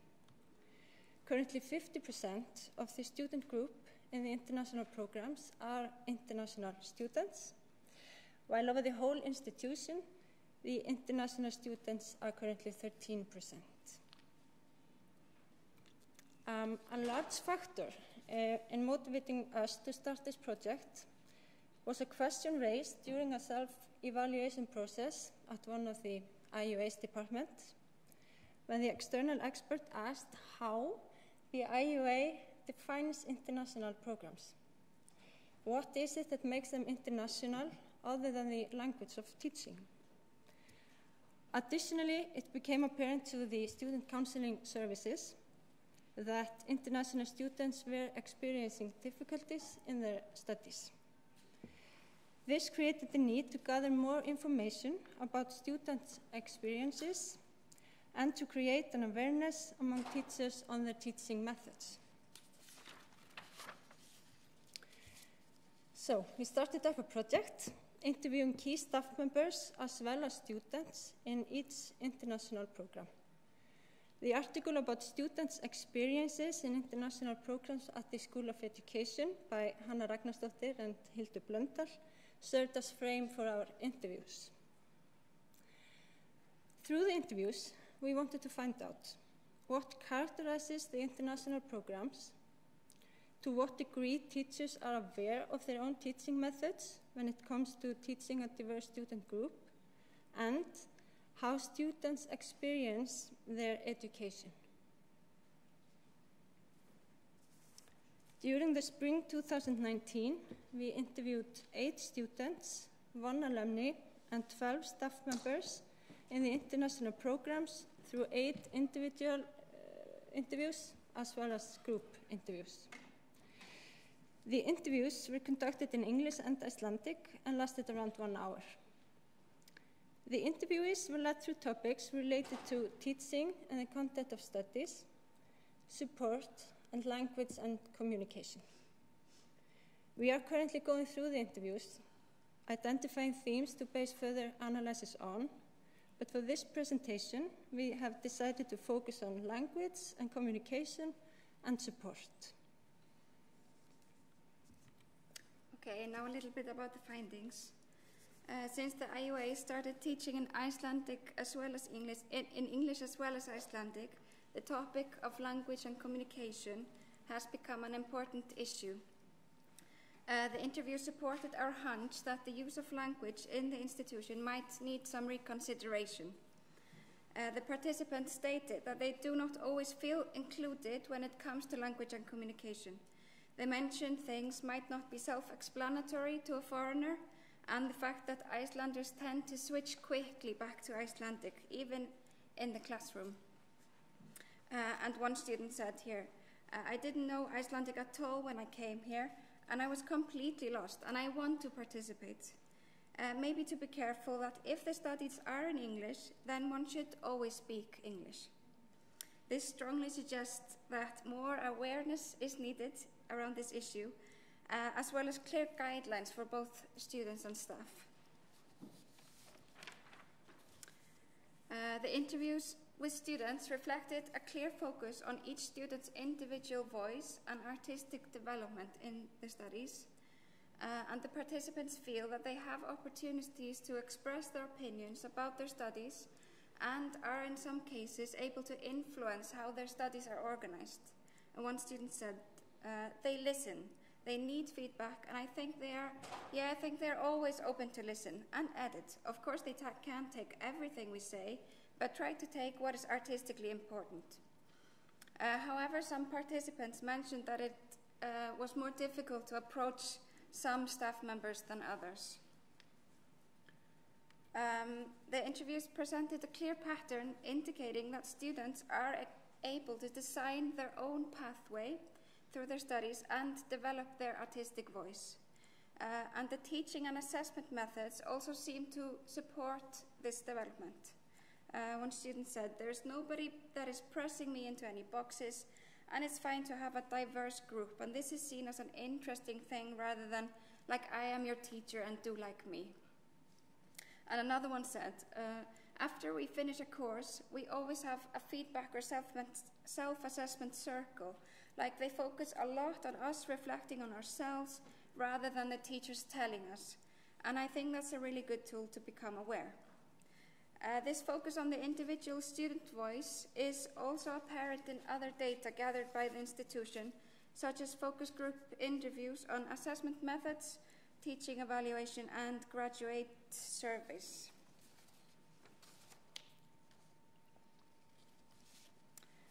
The interviews with teachers presented an interesting dilemma, unveiling their worries about receiving recruited international students from abroad to their programs.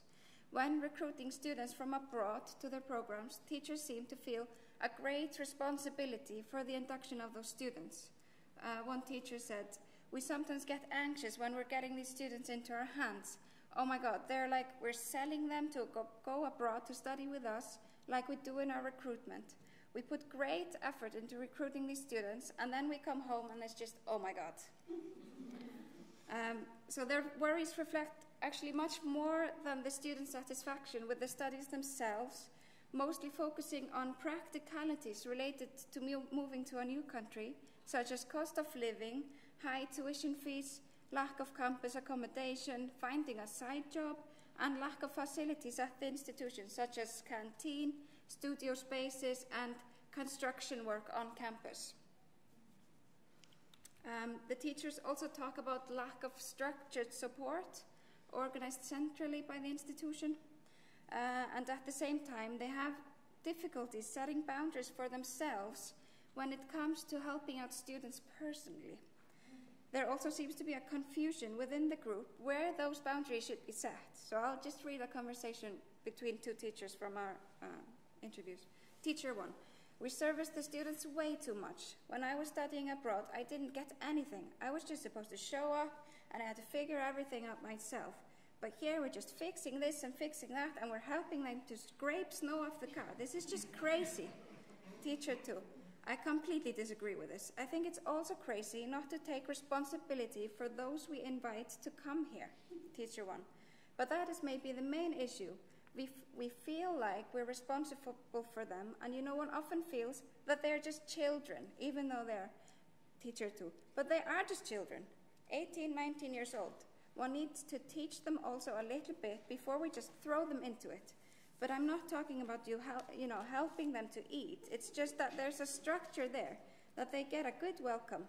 It affects their studies, and it also affects the staff."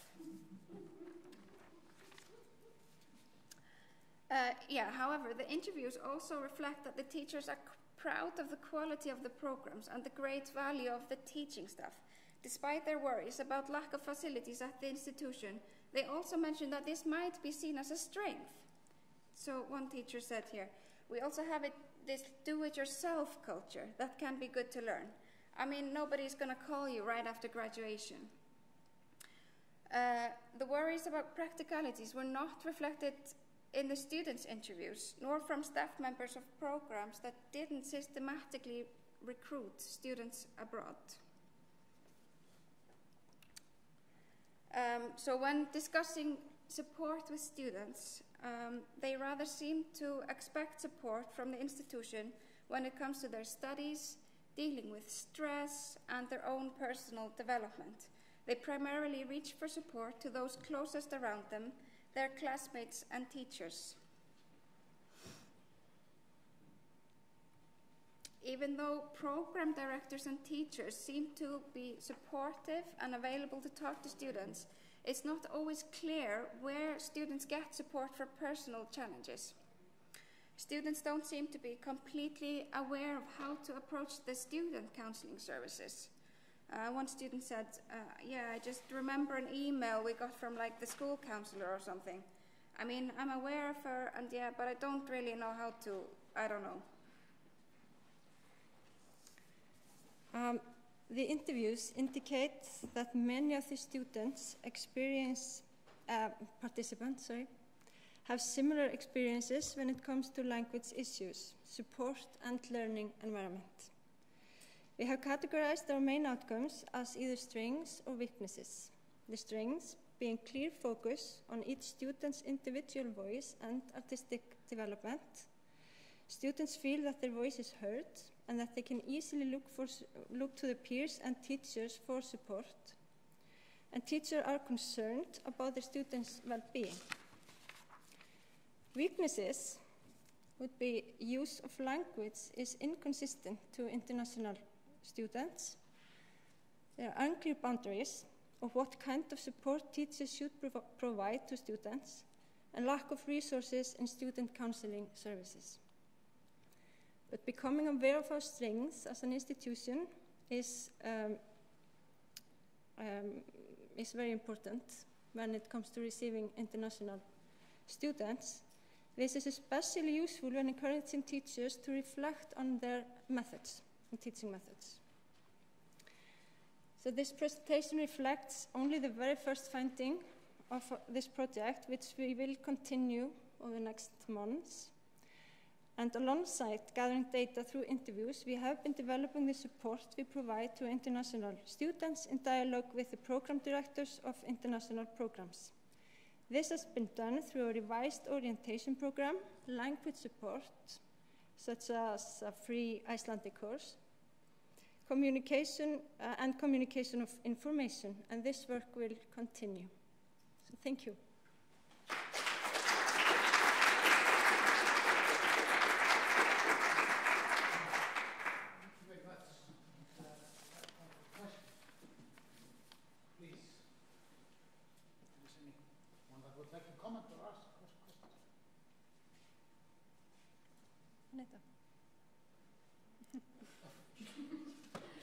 I just wanted to ask about the student counseling. So do you have a full-time student counselor at the university?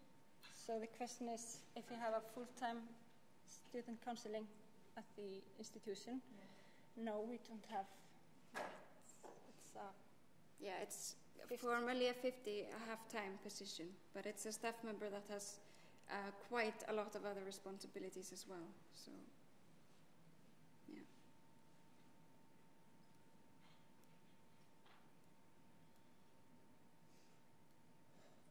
Maybe I have a short question.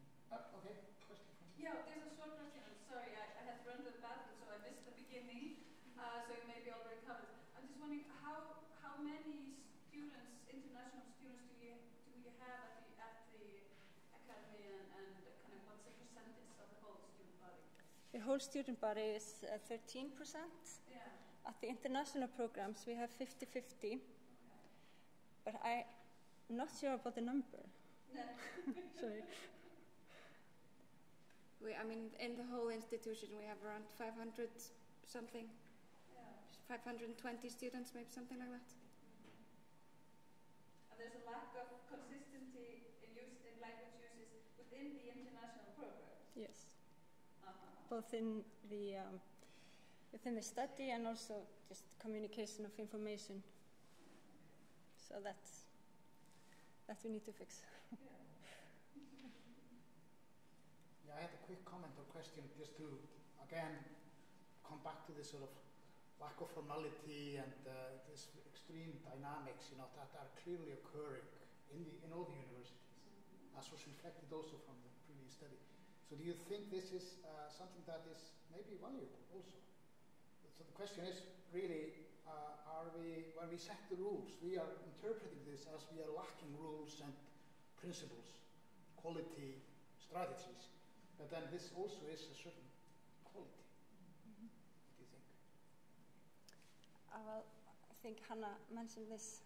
We need to have flexibility in our rules and be aware and mindful that student groups vary a lot from year to year. I would maybe like to comment on this as well, because I think this flexibility and informality is a strength. But what we must be aware of is that that we treat all students equally. That if you have good communication with your professor, then you get better services. That's not. So we need to think about, somehow managing this flexibility, but offering, the same services to all. I think that's highly important.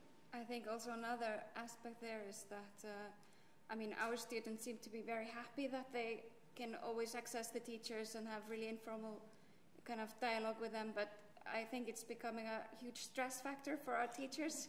Exactly. So I think it's also about their well-being in a way. Yeah, there needs to be some kind of structure as well. Yeah, so they don't feel that they have all the responsibility for their students on them. Yeah. Okay, well, thank you very much. Thank you.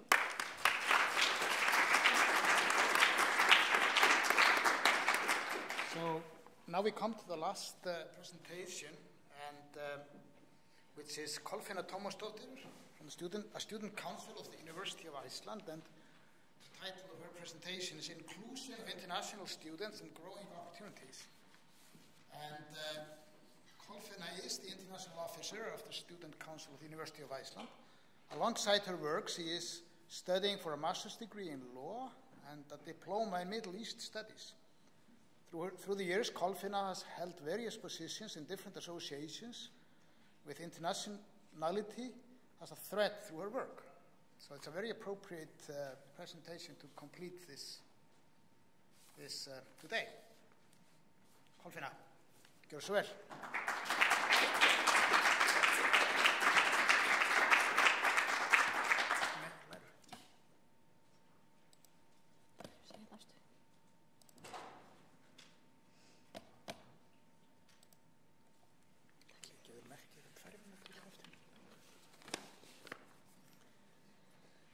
So, hello everybody. Like was said, my name is Kolfinna and I am the International Officer of the Student Council. I am the first one to be in this paid position as an employee, and I am on a 30% job ratio alongside my studies. So, the job of the International Officer was made on the grounds that international students needed representation within the Student Council and towards the university. Someone to stand guard over their rights and interests while striving towards new opportunities regarding inclusion of and growing opportunities for international students at the University of Iceland. Before starting this position in June 2019, all matters regarding international students within the Student Council were in a voluntary job, but that structure led to the need of an employee at the Student Council to focus on the matter. The formation of the job has been successful so far, but it is clear that there is still a lot to do and that there are a lot of new opportunities within sight that can be explored for international students within the university. If we take a look at the group of enrolled international students currently studying at the University of Iceland, the first step, which is often also the biggest challenge, is for them to know who I am and feel safe to come to me if they experience difficulties or injustice in connection with the university. This goes both ways, but it is not just on them to come to me, but also for me to be able to reach out to those students and for them to be able to trust me to take on the challenges that may occur and following through with helping them. A clear example of where we can do better was the winning suggestion for the project Our University last November.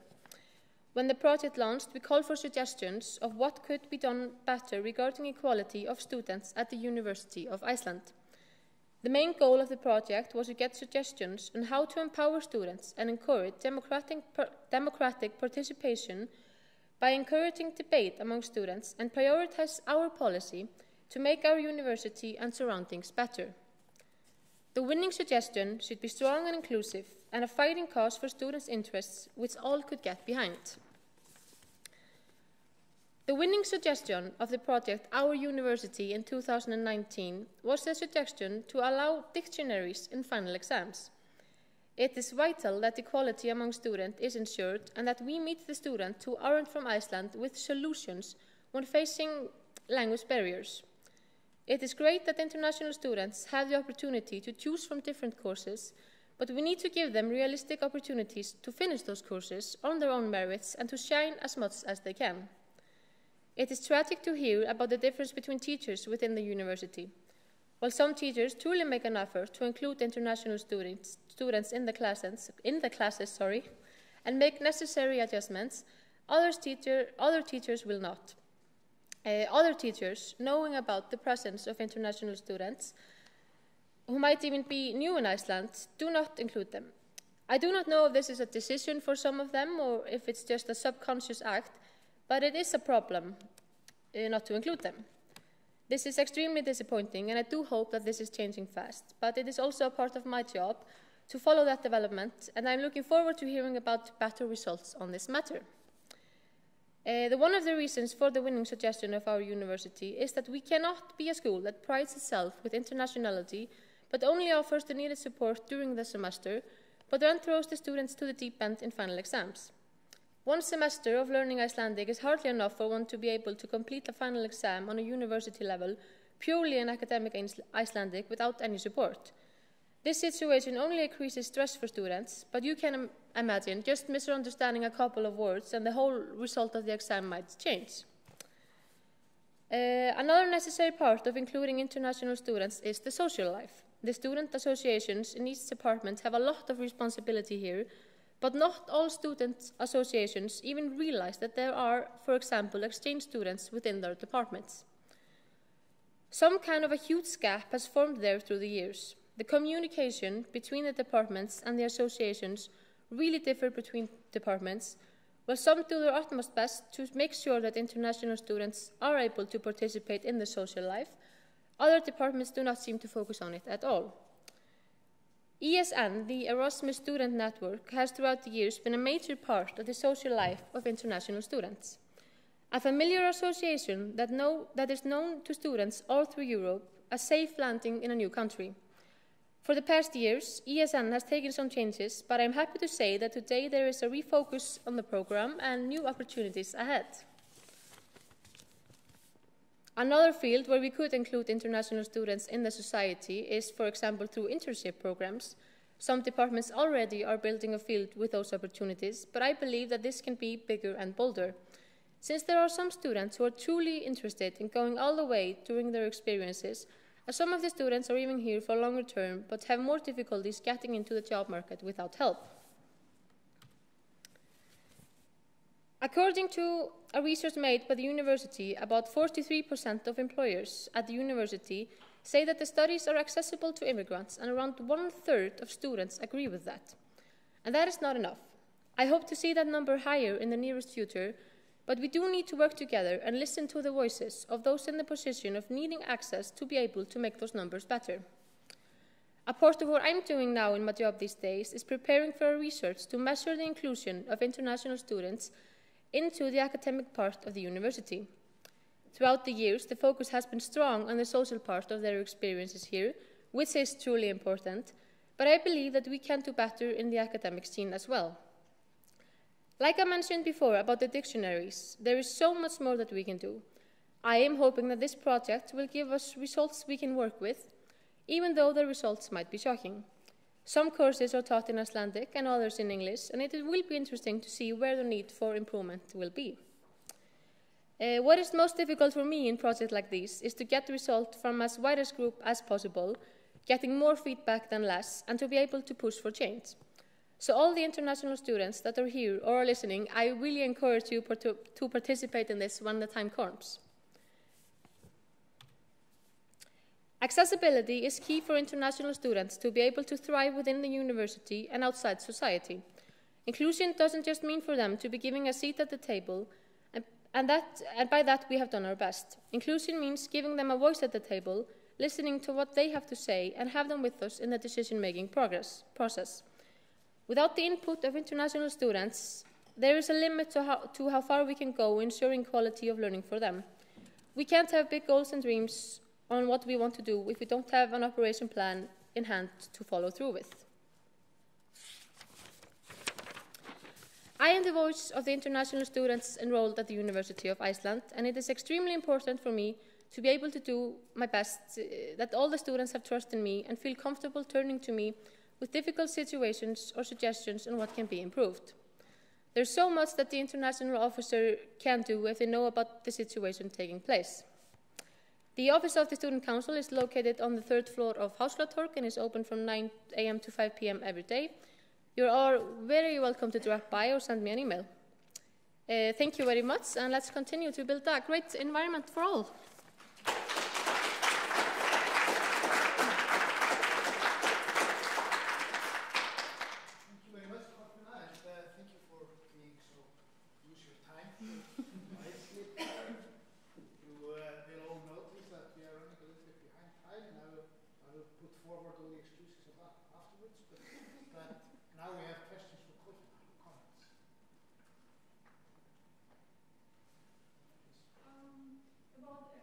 About language policies, and you mentioned dictionaries. Mm-hmm. And so when the student comes to you with that problem, how would you address that if a student is willing to take the exam in English and asking for your support because he can't get through to the teachers? If teachers don't agree to that because there is no general policy, what would be your steps to address the problem? So the question is how I can address the problem because teachers don't agree, for the ones who are listening online.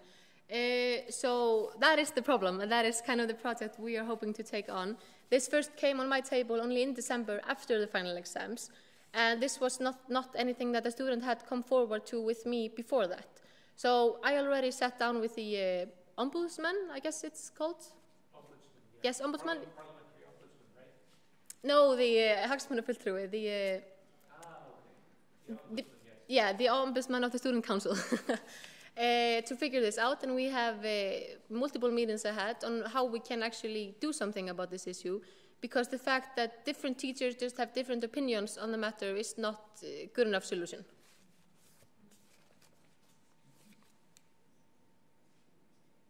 More questions, comments? Sorry, how much your role is administrative and how much is executive? What are your authority? What is your power there? I mean, it's not really because you're quite young, right? You're a master's student. Yes.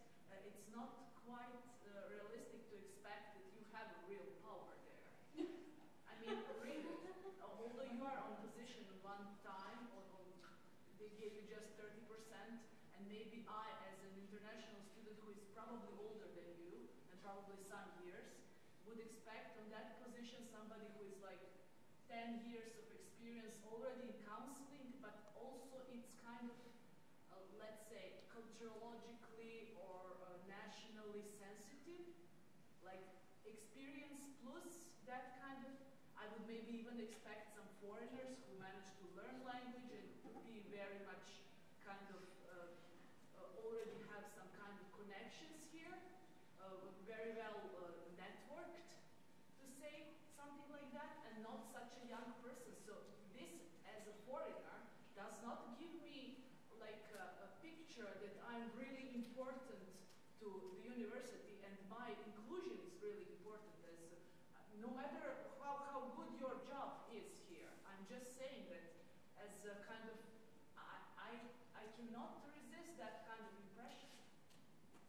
So I'm wondering, what is your real power here? Are you just like some person who is taking notes, okay, and then just transferring problems to somebody else, or you can really solve something? So the question is what I can actually do. Yes, I am 26 years old, but I have actually done a lot of work in an international field, even though I am in my master's here. I work also for the student council. I don't work for the university, and the student council itself has, through many years, been able to push through multiple changes, and this is the first year that a person is hired for the job. So I've been here since June 2019, and I was the first person to start this job, basically, so it's still in the making. I'm really happy to hear about any comments or feedback. Like, you have my email address here if you want to discuss this further, definitely. But I think that this is a reformative year, like how we can do, what we can do, how much I will be listened to within the university. I don't know yet, we will see, hopefully enough. But I think it's also a responsibility of the university to listen to the students. If they say that we should have an international officer within the student council, then it is also their responsibility to follow up with their words that all students matter. And there my job is to pressure them into actually executing those things. But yeah, I guess we will see.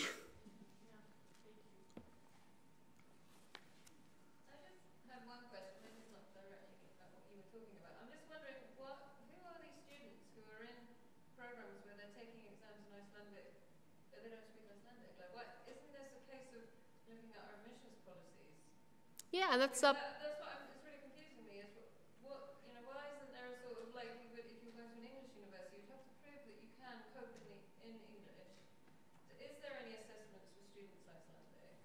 Maybe it actually needs to be a question of looking back at admissions policies and saying, I know we want to accept everybody in, but we're just sort of avoiding that we should offer actually programs in English by letting people who don't speak Icelandic into Icelandic programs, and they're not kind of providing for them properly. So I just don't understand why they're sitting in an exam in a language they can't speak. That's what kind of confuses me a little bit. No, I think that's a really interesting point, and I think this is something I am looking into right now. Yeah. But we also have limited options of English courses maybe for students to choose from, and I think it's definitely a question if we are allowing students to go into Icelandic courses. Like, what do you expect? What do you expect as a teacher to go from there? Like, if you know that they don't understand the courses in total, you still having them in your class, the whole semester has passed, and then just like, oh, whoops, no, we're not going to do anything for you in the final exam. Yeah, no, it's a really good question. Yeah, it's a good question, but there needs to be some line at least there.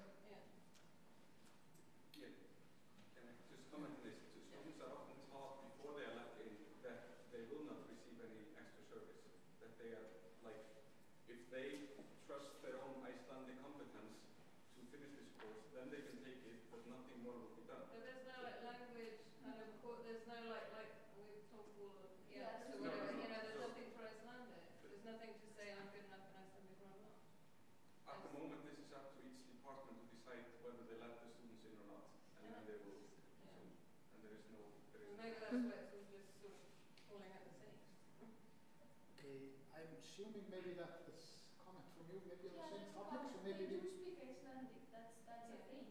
It's not the people who don't speak Icelandic in all of those courses. They do, but the problem is the academic level of Icelandic takes way longer for them to be fluent and efficient. So they don't have extra time, and they can't answer in English. So it puts more pressure. Where there is equality within the classroom, everybody has the same circumstances, even though they're not at the same level of Icelandic. But they do speak. That's another issue. Yes, exactly. The last question here, and then Kolfina will respond to all this together. Right, I think I maybe just repeating what people have been saying, that there are like levels to language ability and degrees. It's not whether you can speak Icelandic or not. You may be able to get a lot out of a course and add a lot to a course with some support in your language skills in Icelandic. And that's also a thing that is missing is intermediate and academic level Icelandic courses for students to be able to even reach that level. So maybe the only way is to go into the deep end and just figure out what you do, but still you would be more successful if you receive the support. And yeah, but there are these people that are getting in between, like also don't want to stay in English, but there aren't courses available at a language level that they're comfortable with. And I think it was mentioned in a previous lecture that the Icelandic online course 1 and 2 have been used as like an entry exam kind of into Icelandic as a second language, but it would be probably useful for a lot of people to get an Icelandic course. Yes. Yes, there wasn't really a question, maybe? No, I think that was Yeah. I think that's a really good add that I didn't come into. It's not a question of speaking Icelandic or not. There is often kind of an in-between state, and the academic Icelandic, like you say, is not exactly the same as the Icelandic we all speak. And we're not talking about a person having like the whole exam different for them. We're talking about, for example, a dictionary. You're talking about 1 or 2 words that you might misunderstand because you don't know the academic word of it. And just with those 1 or 2 words, you can change the entire exam. And then you're not giving the students opportunities to prove their knowledge in the class.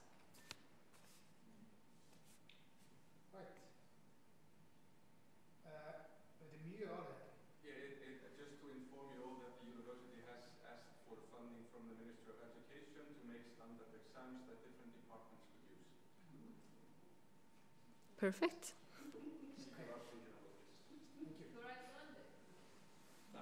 Standard Icelandic exam that would like inform you about your level, and then each department could decide which level they want.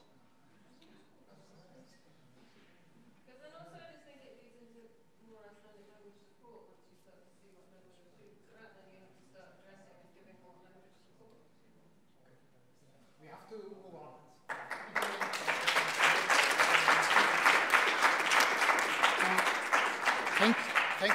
Thank you very much, Kolfinn, and thank you to all the speakers, because this has been a really, really informative and diverse experience to listen to.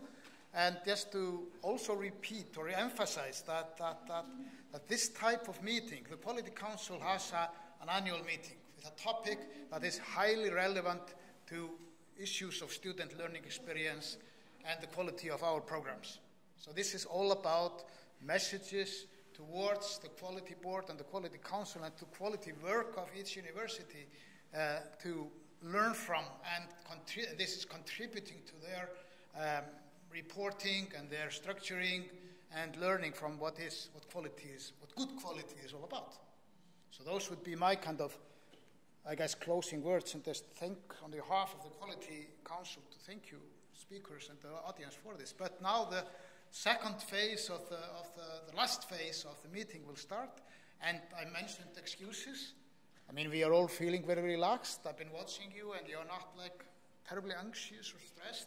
We did start a bit late, and then we added a couple of minutes here and there, and so we are running late, a bit late. But like I said, nobody is showing any major signs of stress. And Johanna is going to come here and introduce the discussion groups, which are essential part of this workshop. And coffee will be served in a moment, and then refreshments after that. So I urge you to stay and take this on to the end, and so we can really contribute. Thank you very much.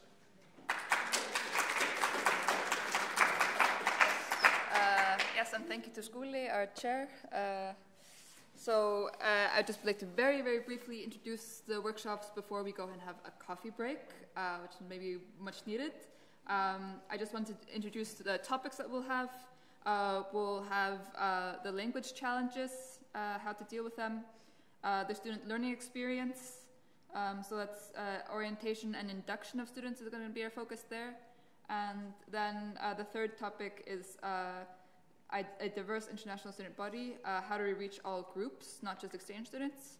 So we're going to have like a World Cafe format. We'll be dividing you into tables, and we'll have a table host at each table, and we'll have 2 minutes where you'll be writing down your thoughts on each issue, and then 10 minutes of discussion, and then we'll swap tables so that everyone discusses each topic, and then we'll have a short wrap-up in the end.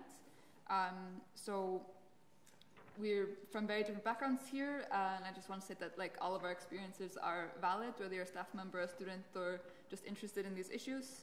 And also want to state that the information that we're gathering, Lise will be kind of collecting and going to publish in some way or get back to you in some way. So it's not kind of just a conversation, although we'll get a lot out of just talking to each other. It's also something that we're collecting anonymously, of course.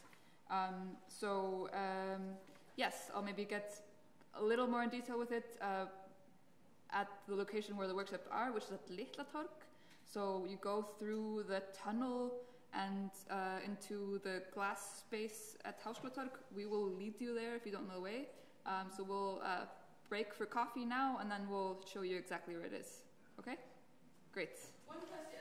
Yes. When do we start again at the workshop? We're going to have just a 10-minute coffee break, and we'll let you know if you hang around the coffee space. The coffee is just right out there.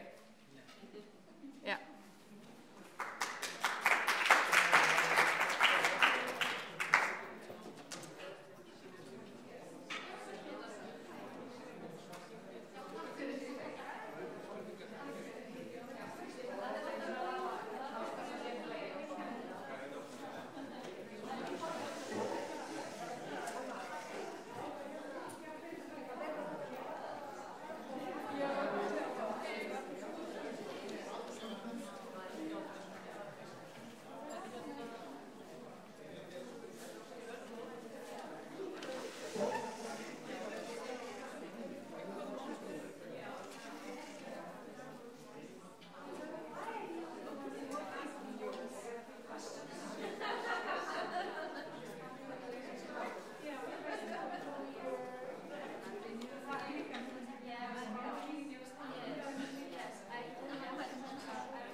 this or no? No, I haven't tried. No.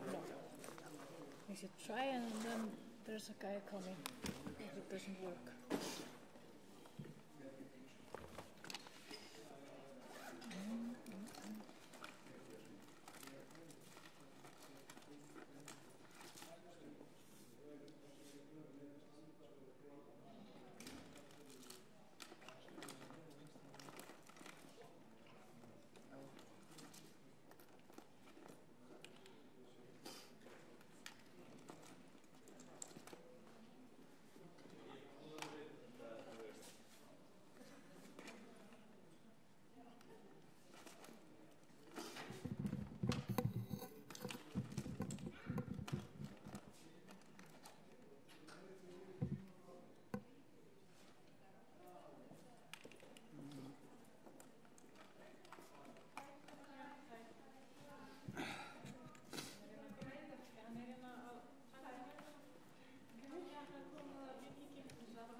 Hi, nice to see you again.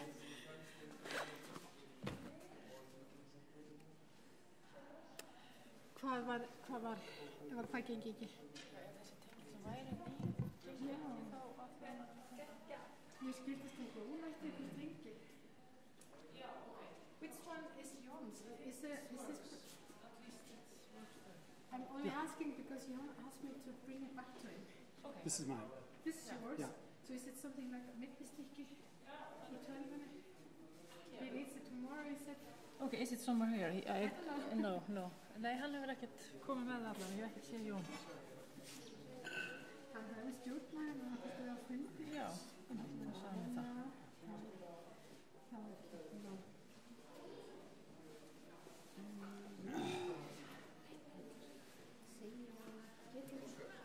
Tíkja fyrir taka millistykki sem Larry notar til að tengja tölvunni sína með þegar hann búinn eftir.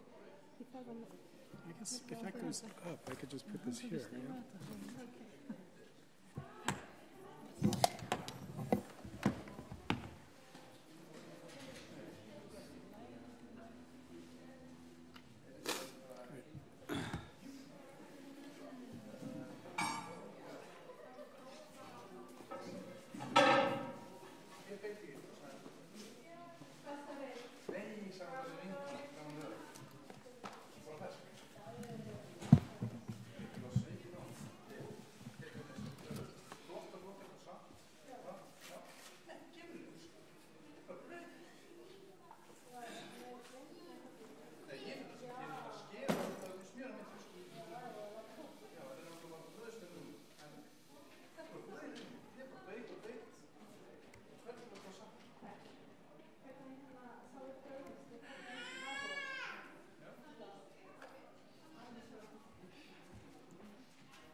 The event starts at 5.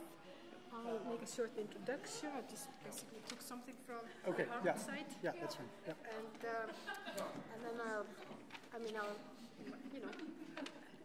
I'll welcome you, welcome the guests. Yeah. You'll come up, you'll talk for how long, as long as you need. Okay. The event runs from 4 to 5:30. Yeah. And you said perhaps you might have 40 minutes or whatever. Yeah. But don't worry. Yeah. And then we'll hopefully have a lively discussion. I hope we have some more people here. Yeah. I have some excellent students here on the Great. front bench. Hi, students. Political science students. Great. Okay. But the weather might be considered horrendous, although I think it's refreshing. Everybody's flights are cancelled. Yeah, that's very usual. They cannot embark when the wind is more than like 22 meters per second, and it's much more windy out in Keflavik than here. So they're doing this all the time, like once a week. So they're safe.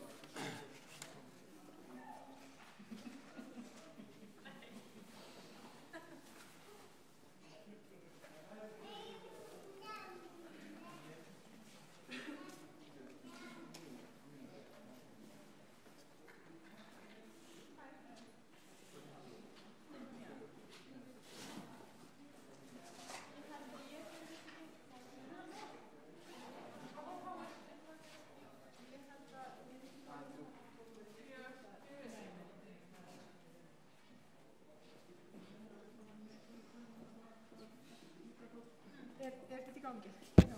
Ok. Já, þetta getur mér gert svona.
Jæja, gott fólk, mér langar að bjóða ykkur all hjartalega velkomin á þennan áhugaverða fyrirlestur. Við fengið mjög góðan gest og hver eru við?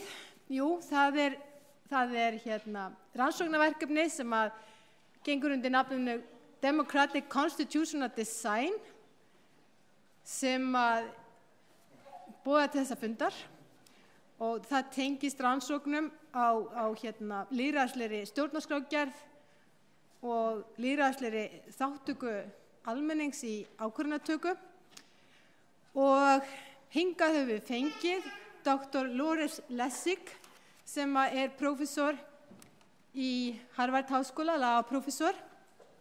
I would like to welcome you very much, Dr. Loris Lessig. And I'd also like to introduce you briefly, although I'm aware that many people here know who you are. But as I said, Loris Lessig is a professor of law at Harvard Law School. And before that, he was a professor at Stanford Law School, where he founded a Center for the Internet and Society. And prior to that, he was at the University of Chicago. He is an expert, a world-renowned expert on the Internet and technology. He specializes in constitutional law and institutional ethics, which is defined as, how is it now defined? It's defined as relationships which, while legal, weaken public trust in an institution and thereby affecting democracy. The other thing I would like to point out is that he has published lots of well-received books, the latest ones being, I need my glasses, I forgot them. The latest one is They Don't Represent Us, Reclaiming Our Democracy, and the other one is Fidelity and Constraint, How the Supreme Court Has Read the American Constitution. And these were published both in 2019. Dr. Lessig is the founder of the organization Equal Citizens and also a founding board member of Creative Commons, of which many of you might be aware.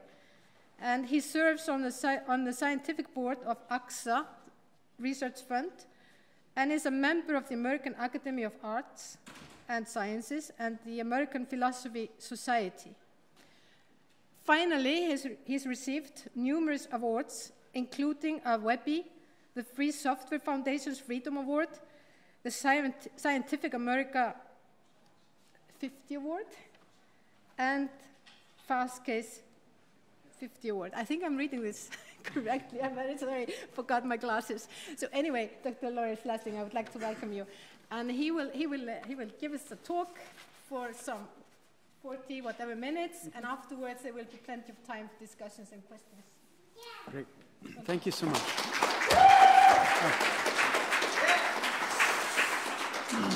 So I want to start by thanking so many friends here for including me in what I think is the most important conversation about the future of democracy.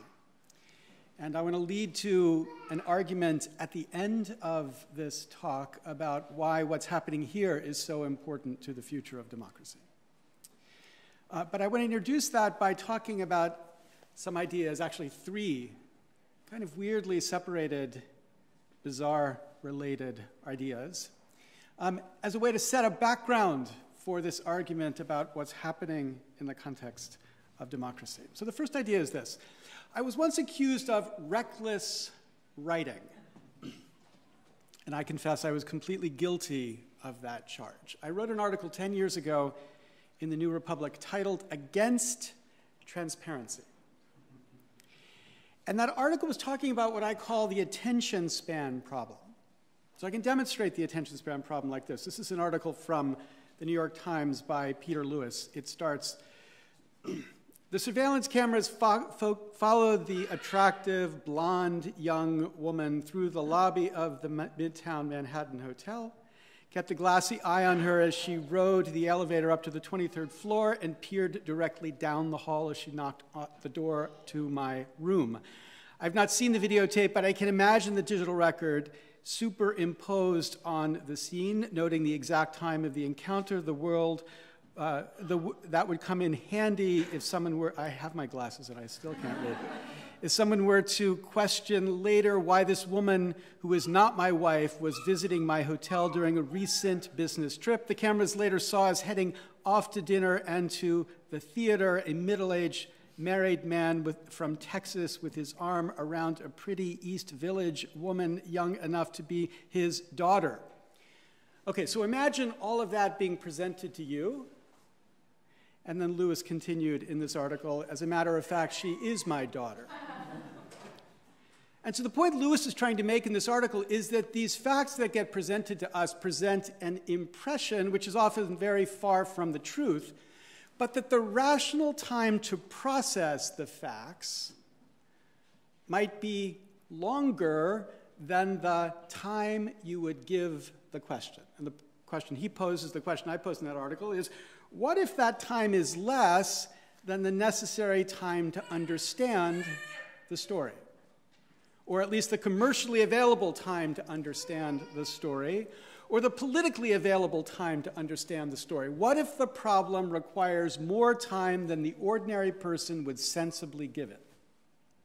That's what I call the attention span problem. And indeed, this article itself was a demonstration of the attention span problem, because this title was an example of an attention span problem. By saying against transparency, I created an impression in the minds of everyone who read the article that I was, quote, against transparency. But the necessary time to understand what I was actually arguing was greater than the rational time to read, given the relative unimportance of me and my words in the New Republic. So my naive dream here was that when people saw and they were brought to recognize that the title actually conveyed something different from what it would take if you spent the time to understand it, they would have a kind of, aha, I get it now reaction. That was naive because, of course, they didn't get it, ever. I became a kind of pariah in the transparency community, obviously being someone out there arguing so forcefully for the idea that transparency is bad. Okay, that's the first idea, the attention span problem. Here's the second. So I want to clear the screen and give you a moment to reflect on a very weird thing that's going to happen right now for most of you. So if you're a student, this happens regularly, but if you're not a student, this doesn't happen much. We're going to have a conversation where, because of the architecture of this room and the norms of our society, you're going to focus on me for 45 minutes at least. That's an astonishing privilege I have, and it's extraordinarily rare